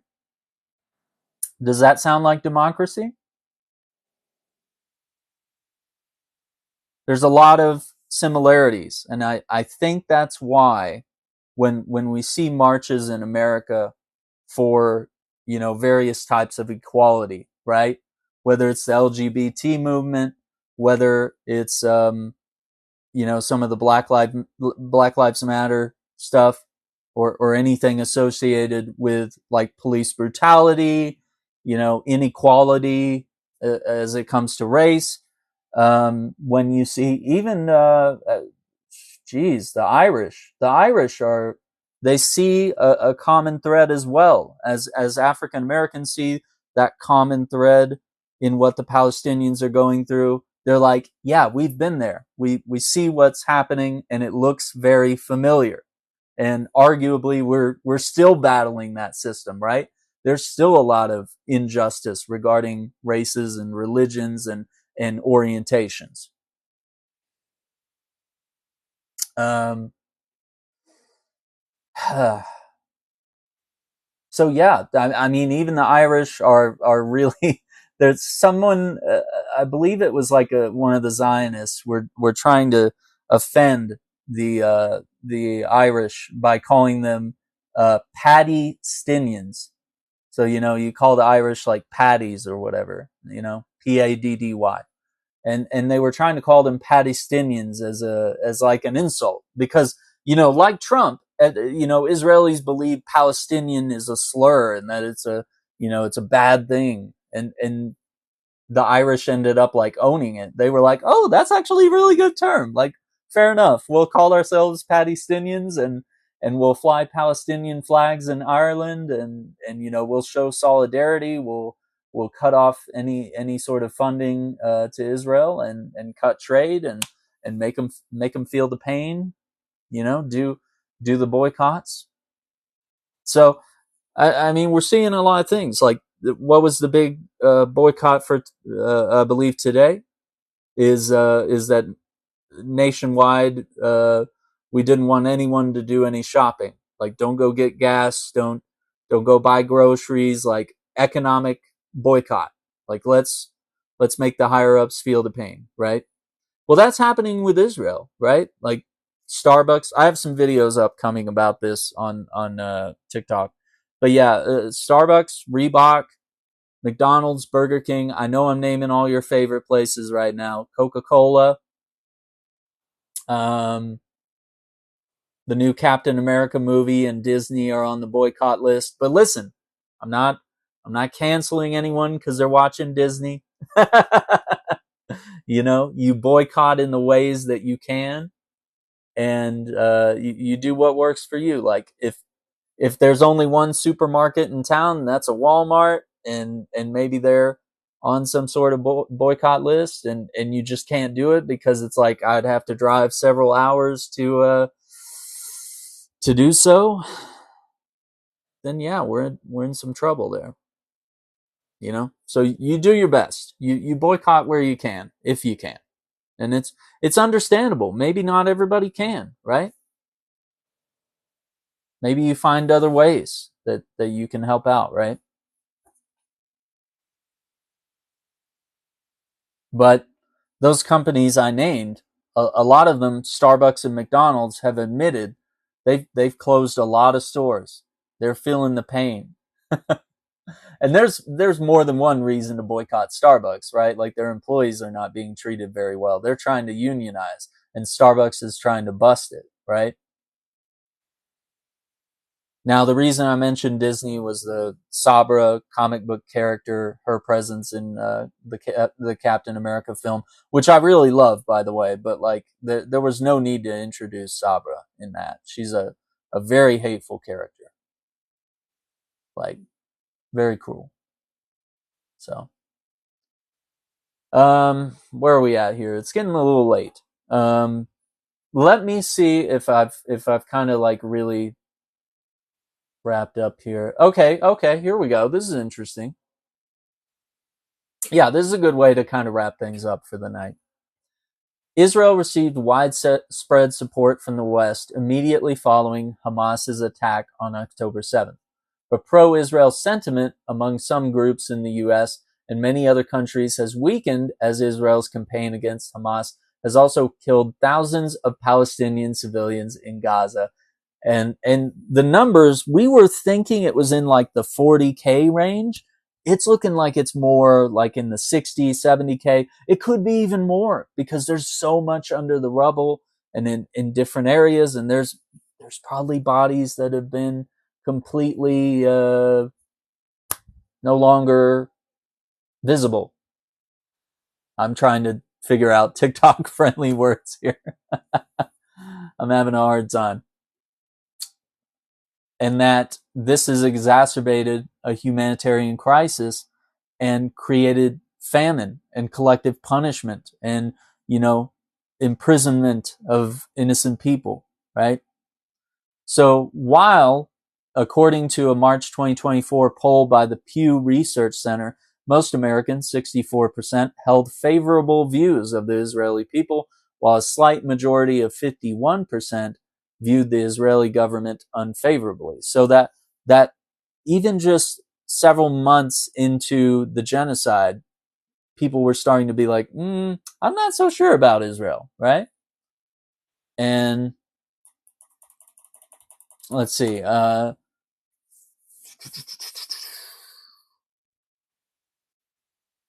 Prosecutor for the International Criminal Court. Yeah, we know about that. The ICC and the ICJ, both investigating Netanyahu, South Africa, leading the charge in the ICC, I believe. Now, this is interesting. So a lot of the numbers we're looking at, it's mostly from 2024. We're not looking at anything from 2025 at the moment. There is still a lot of statistics there, but I just thought this article was interesting. Recent polls suggest that adults are divided in their views of U.S. military aid to Israel, with a significant divergence among age groups. Support for military aid to Israel appears strongest among older respondents, ages 65 and older. So that means people 65 and older seem to be, strongly for Israel, right?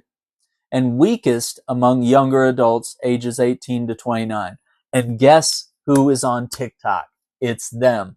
It's Gen Z. It's millennials too, of course. But I mean, look at the majority, 18 to 29. There you go, right? And what are they seeing on TikTok? What are they seeing on Twitter, Blue Sky, Substack, YouTube, whatever? Whereas older adults are only getting their news from David Muir and Lester Holt and Rachel Maddow and Bill O'Reilly and Sean Hannity, all these just mainstream, and they're leaving out half the story. They're leaving out all the war crimes and all the horrific things. They only show one side of the story. And your local news will just drop quotes from Netanyahu and call it a day. They'll be like, yep, Netanyahu says everything's pretty good. It's like, come on, man. So let's look at this chart. I'm going to flip my screen, but it says younger Americans are more critical of U.S. aid to Israel. And here we go. So let me flip it around for one sec. Okay. So I'm going to zoom in on this little chart here. Yeah, we'll zoom in right there. Okay. So we're seeing younger people are strongly hang on here. Yeah. yeah, younger people, if we look at the heat map here in red where it says 29, younger people 18 to 29 are strongly opposing. And then you have 30 to 49, 23 right there, 50 to 64. It's fairly evenly divided, but they mostly strongly favor Israel. And then obviously, if you're 65 plus, it looks like, pretty strong favor for Israel. And then there's a lot of gray over here where there's just some percentage of people that are unsure. And so they say the percentages do not add up to 100 because of the fact that they're rounding up these numbers. Oh my gosh. Welcome. How are you doing? Welcome to the stream. I hope you're enjoying what we're covering today. We kind of pivoted a little bit from the Ukraine news to what's happening in Israel and just sort of discussing the weapons that we are sending, to various governments. So this article goes on, but it's that's actually a pretty good one. This is the Council on Foreign Relations, U.S. aid to Israel in 4 charts. And this was all 2024 stuff. And then we also looked at sources from the BBC. How much has the U.S. given to Ukraine? And we debunked the lie that Donald Trump was saying that 300 to 350 billion was given. It's actually looking like it's more like 100 to 200 billion. Like much less. U.S. Department of Defense says it's 182 billion. The Kiel Institute says it's more like 119 billion. And of course, we debunked the lie that Trump said that the percentage of total government support to the Ukraine. He said that the U.S. was sending more financial, humanitarian, and military donations. He was wrong. It's 49 to 42, and Europe sends more government support than the U.S. But that doesn't look good when you're in a meeting and you want to be mean to Zelensky and try to make him look bad and act like you have all the leverage, which indeed Trump does have a lot of leverage. The Ukraine and Zelensky desperately, needs our help. And Trump's kind of dangling it over his head and saying like, you're going to have to agree with Putin. You're going to have to potentially, I think he's leaving the option open that like, you're going to lose some land, and you might not get some of your people back, right? Like, which is crazy. But I mean, one of the key priorities is that Putin wants the eastern side of the Ukraine where the natural resources are.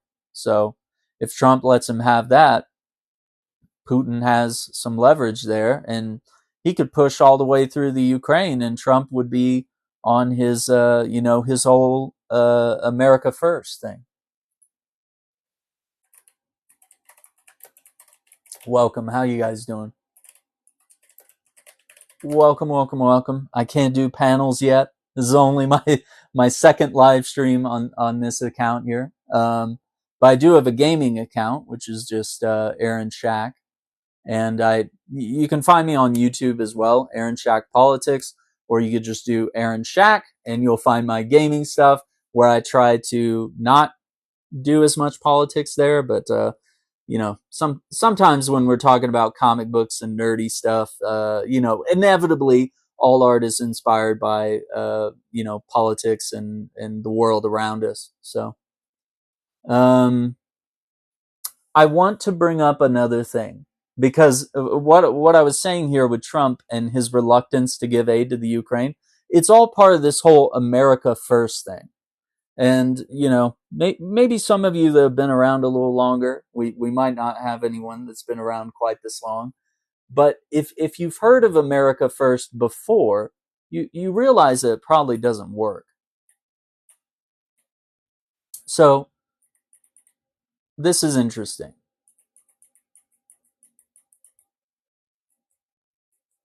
So President Trump in 2018 said that we reject the ideology of globalism.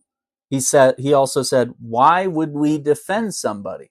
So he's Trump's a very selfish person, so he plans to govern in the same way, right? Now, before 1944, a majority of Americans held views much closer to those of Trump than to the liberal internationalists who built the American century, a term famously coined by publisher Henry Luce during World War II to mark the dawning era of U.S. global dominance. So, in the 1920s and 1930s, the U.S. tried to influence world events without making commitments to other nations. This meant pushing preferred policies through private, informal, unilateral diplomacy. The policy of non-commitment failed spectacularly in the 1930s. Yet the same idea is at the core of today's America First movement. So what I said earlier, I said America First don't work. And yet we're bashing our heads against the wall trying it again, right? So exactly 100 years ago, summer of 1924, the U.S. took a major step toward world leadership by framing a solution to the gnarliest problem left by World War I, German reparations. The issue had disrupted Europe's recovery since 1918. After its loss, Germany had dragged its feet on making the payments demanded under the Versailles Treaty. France responded by sending troops to its industrial heartland upon the rural. Okay, let me skip ahead a little bit. This is kind of Germans tanked the country's economy. That led to passive resistance by Germans that tanked the country's economy and helped trigger hyperinflation in 1923. The paralysis of Germany's economy, and largest and most industrialized in Europe, upset production and trade across the continent. So, this is interesting. So then the Americans, Secretary of State Charles Evans Hughes, proposed that Europeans empower a new committee to devise an apolitical, business-like, right? Doesn't that sound familiar? Trump is going to run our country like a businessman because he has business experience. How many casinos has this guy tanked? What about Trump Steaks, Trump University, Trump? Didn't he have... No, he has like his own plane. I thought he had like an airline. I don't know. Did he? Anyway, moving on. Early 1924, such a committee was formed. Let me skip ahead a little bit because I kind of wanted to highlight where it actually fell apart, because this article does a really good job. This is in Time magazine. On their website.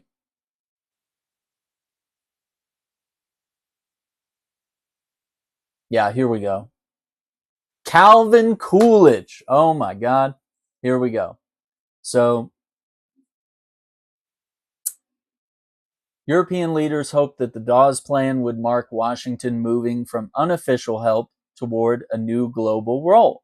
German Foreign Minister Gustav Stresemann, I believe, boasted that after years of effort, Germany had at least persuaded Americans to take part in European affairs. When Republicans chose Dawes to be Calvin Coolidge's running mate in June 1924, some Europeans hoped that it meant Republicans were embracing internationalism, something previously identified with Democrat Woodrow Wilson. So we're going a ways back, all to say that America First doesn't work, right?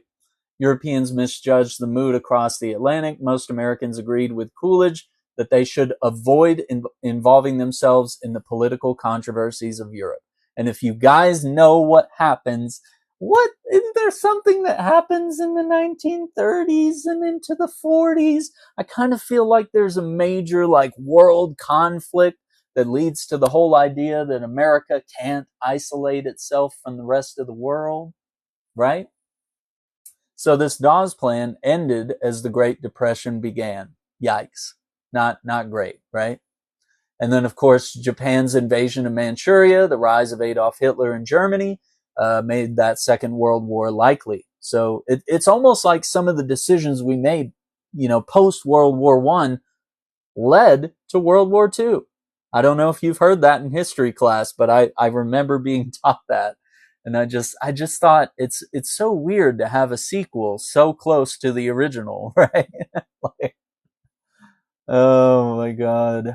Um, So, Second World War likely. Americans responded with neutrality acts passed between 1935 and 1939.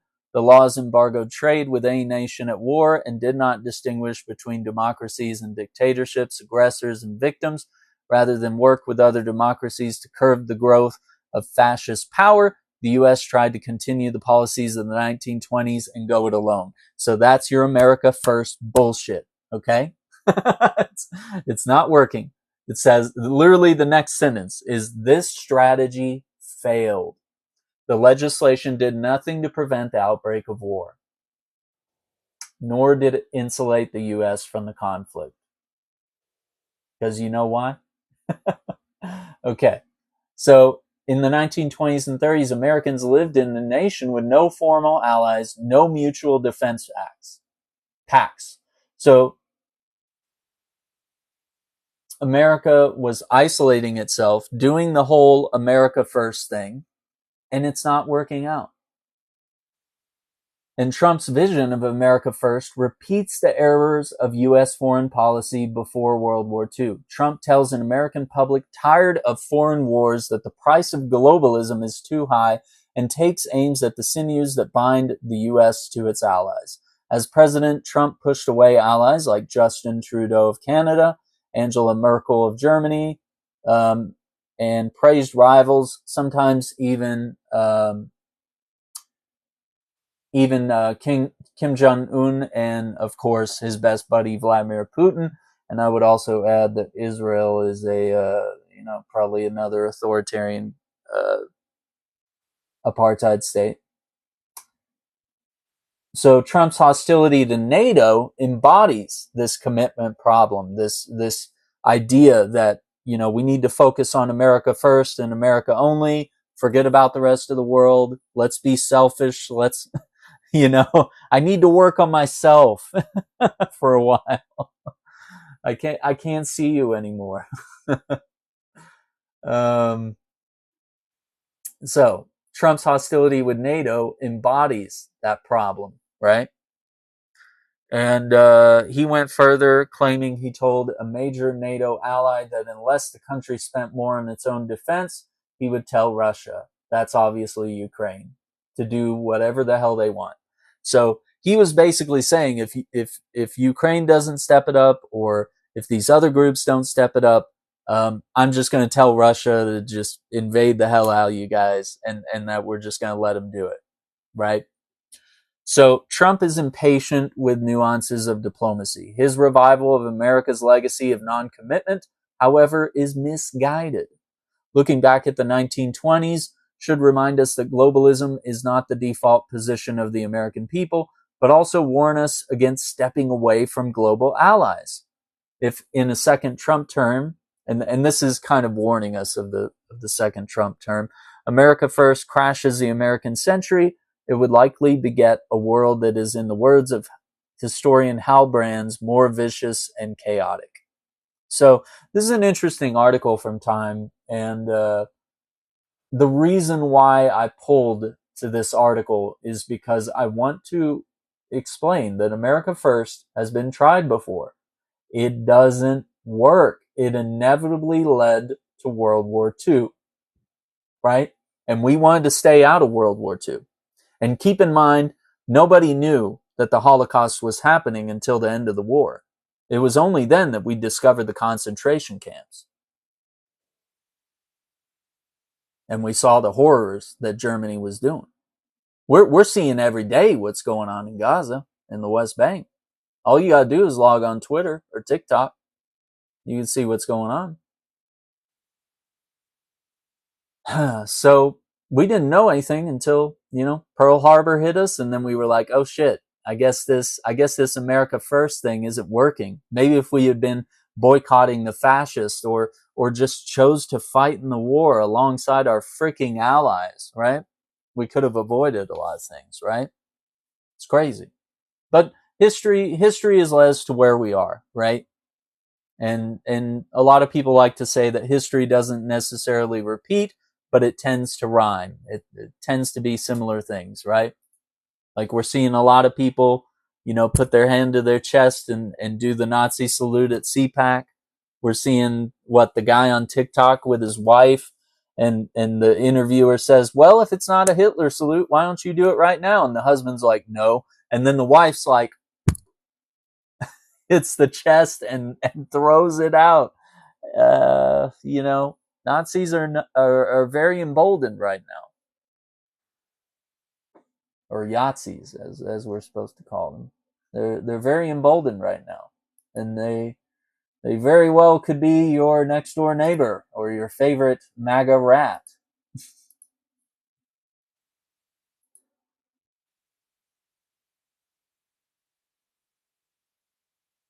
Okay.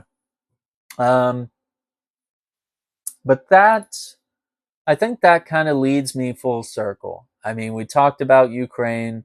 We talked about the aid sent to them.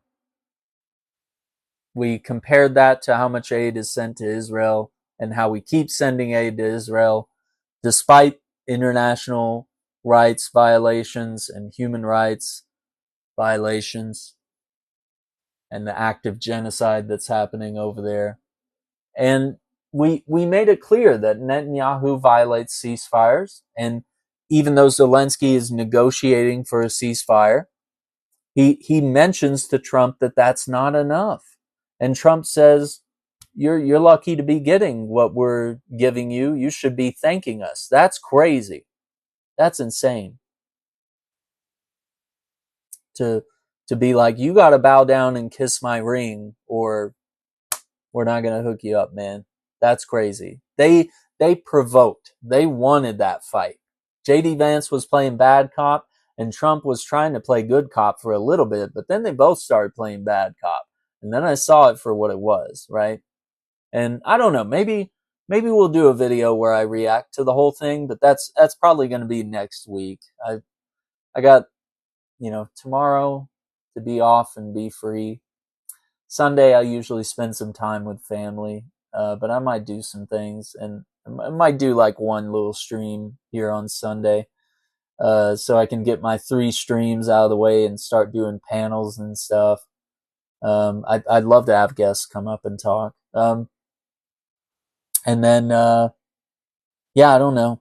I don't know if anyone will care for my full analysis, but I was watching body language. I was watching like facial micro expressions, and just listening to what they're saying and how they're saying it, and like analyzing like what's the 4D chess move here? Like, why would you say this? Why would you act this way?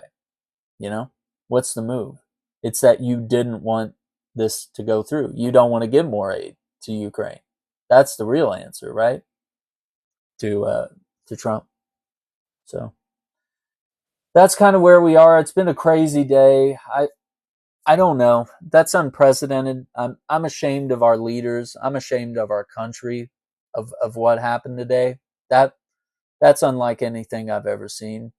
And I think a lot of people will say, a lot of people on the news have probably been saying this is unprecedented. We've never seen anything like this. This is outrageous. It's disrespectful or whatever. And then I listened to some MAGA people, because I don't know why I do this to myself, but I watch what the opposition is saying, and they just think Zelensky's a rat. They just think he's a horrible little person taking advantage of the US and just begging for money, and we don't get anything back. Like, sometimes I don't know if you guys are familiar with this, but when you have empathy, sometimes you just do the right thing and you don't expect anything back, right?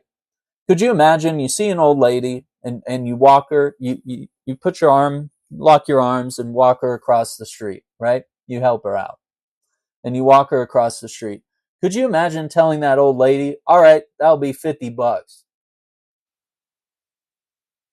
No, sometimes you just do the right thing for good reason. And sometimes, you donate to charity and you don't expect anything back. You don't expect the homeless guy that you just, gave some money to go get some soup, you don't expect him to like come pay you back with interest, right? Like empathy. So doing the right thing is helping Ukraine, avoiding World War III. And, yeah, bring about a ceasefire. But as Zelensky said, you need to have a ceasefire and you need to have ways from the United States and European countries to guarantee the security of the Ukraine so that if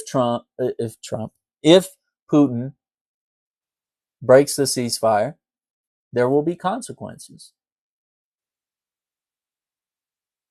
There's got to be some sort of like deterrent. And you don't want it to lead to war. I don't think we want that. But Russia is scared and they're getting pummeled by the Ukraine. But if that aid stops, it's just like what everybody said a couple years ago. Like without our aid, Ukraine would have been wiped out in days or weeks. So the fact that they, with aid, they've lasted a long time, and it would be extremely cruel to cut that aid off at this point. And I know we got our own problems, but we can walk and chew gum at the same time, right? Like we can support Ukraine and we can make our healthcare system better.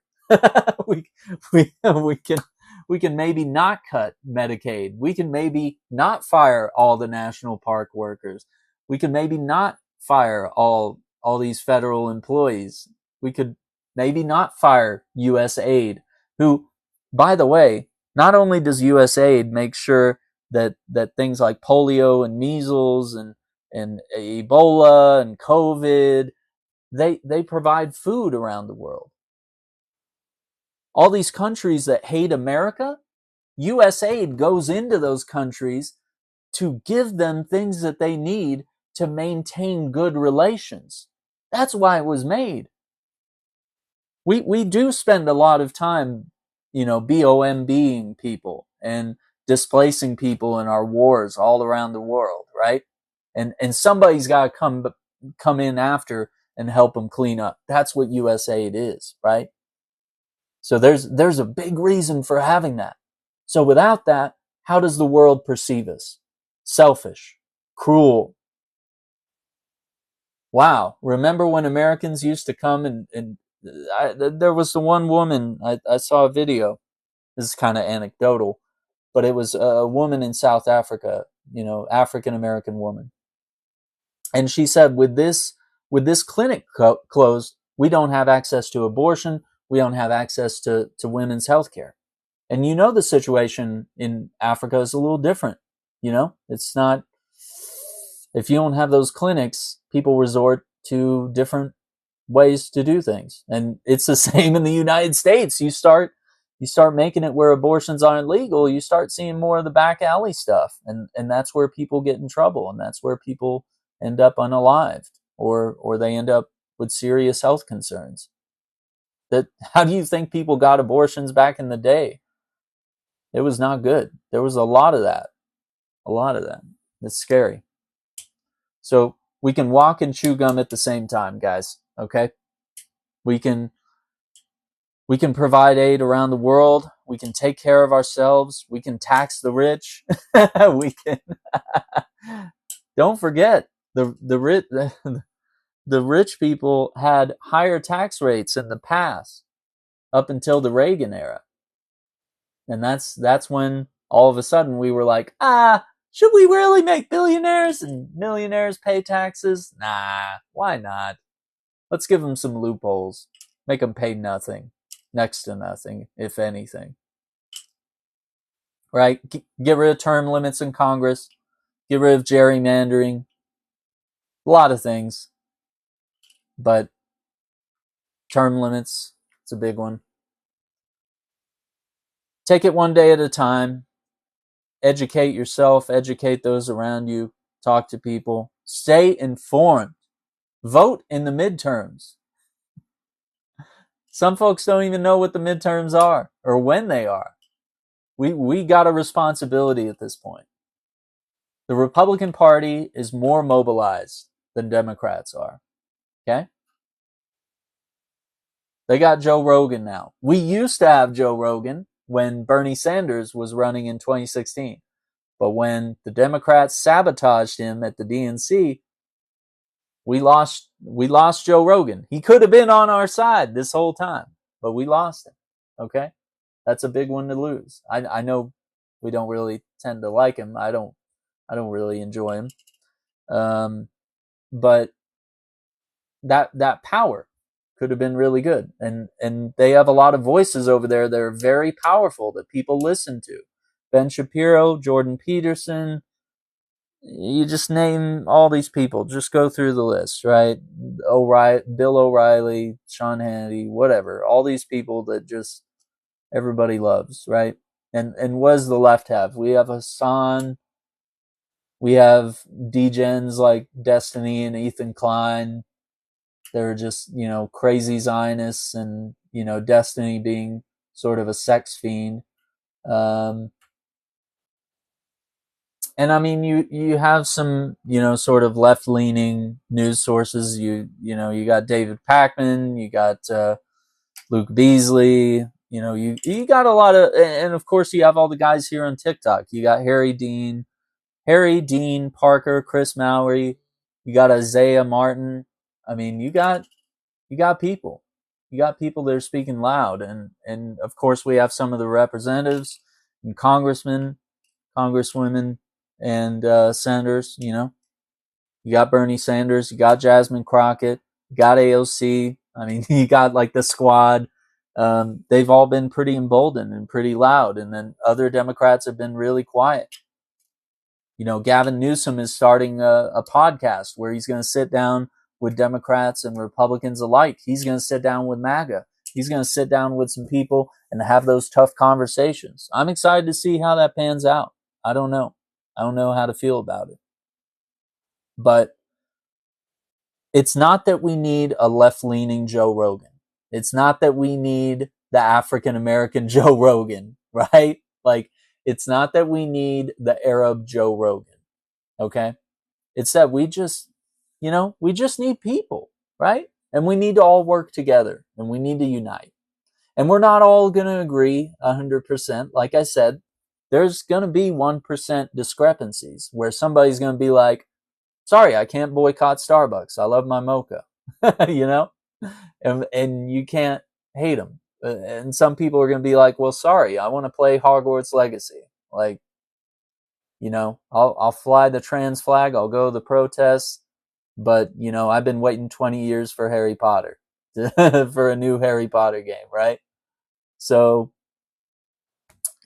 I'm just naming a few exceptions, but you might find little things like that in your life. And is it worth canceling people and cutting out people that are actually your allies? But you might dude, everyone's different, man. We all have different opinions. Politics is a spectrum. It's not simple left and right. And I know at the end of the day, our two-party system, brings it down to a choice. And oftentimes it's the lesser of two evils. And that's rough too. I don't like that either. That's where we are. So mobilize, inform, educate, don't give up, and work within your circles. Figure out what it is you can do. Like for me, I feel like it's the Gaza West Bank stuff. I'm passionate, I'm educated, I talk about it. And oftentimes I can link in other news and politics because I'm really informed, and I love to stay informed and educated, and I love to learn. It's no problem if I'm end up being corrected by somebody. That's how you learn, right? So figure out how you can help. Maybe it's at the basketball court and just telling, people how to behave, how to act, what's going on, how to think. Maybe you're a local community organizer. Maybe you organize little events and protests and whatever. Maybe that's how you help. Maybe you're on the city council. Maybe you're on your kid's PTA, right? Maybe you're a teacher. No matter what it is you do in this life, you might have a role that you can play and a way to help people. So if you like this, check out the channel, check out the TikTok page. Check my link in the bio. You can find my YouTube there, Aaron Shack Politics, A Shack Politics on Twitter, Aaron Shack Politics on Blue Sky. You can find me on Substack. On Substack, if you just go to aaronshackpolitics.substack.com, you'll find my Substack where I have, articles and videos of everything I've talked about thus far. And while I have carpal tunnel, I'm kind of easing into typing after post surgery and kind of leaning into stuff like that. So I don't have a lot of written articles yet, but it's something I aspire to is to have the time to write articles myself and share news, and then also to be able to have other people write articles for Aaron Shack Politics and put out articles and views that sort of align with what I'm trying to do with this channel, which is really push a progressive angle on things, as well as cover the Gaza and West Bank issue, and really see if we can finally get enough people informed that we can just stop what's happening over there and finally free Palestine. You know what I mean? So I want to have some more conversations on here. I got to do one more stream, and I might do it Sunday or Monday, just so we can. That'll be the one where after I end it, we'll probably unlock all the features on TikTok, like having guests and all that stuff, panels and whatnot. So I'm very excited about that. So once again, I thank you for your support. I I really appreciate it. I mean, I started this maybe 5 months ago. I had struggled about how should I get a channel? Should I get involved in this? Is it good? Is it appropriate? Is it going to be a mistake? I hope not. I hope I'm investing in something and providing a service and helping people in a way. And I want to have more discussions. I want to know what other people think and what they feel. And as long as you're not crazy, we're not going to have any Yahtzee salutes. We're not doing that. But yeah, I thank you for your support. Like the stream, follow, subscribe, all that good stuff. You can find my links. Aaron Shack is my gaming channel on YouTube and TikTok. Aaron Shack Politics. Search everywhere. You'll find me under that. And I appreciate you. So take care. Be safe. I know today was kind of a rough day. Just that one big event with Zelensky was a lot. But we're going to take it one day at a time. All right? So take care. Be safe. We'll see you on the next one. All right? Bye.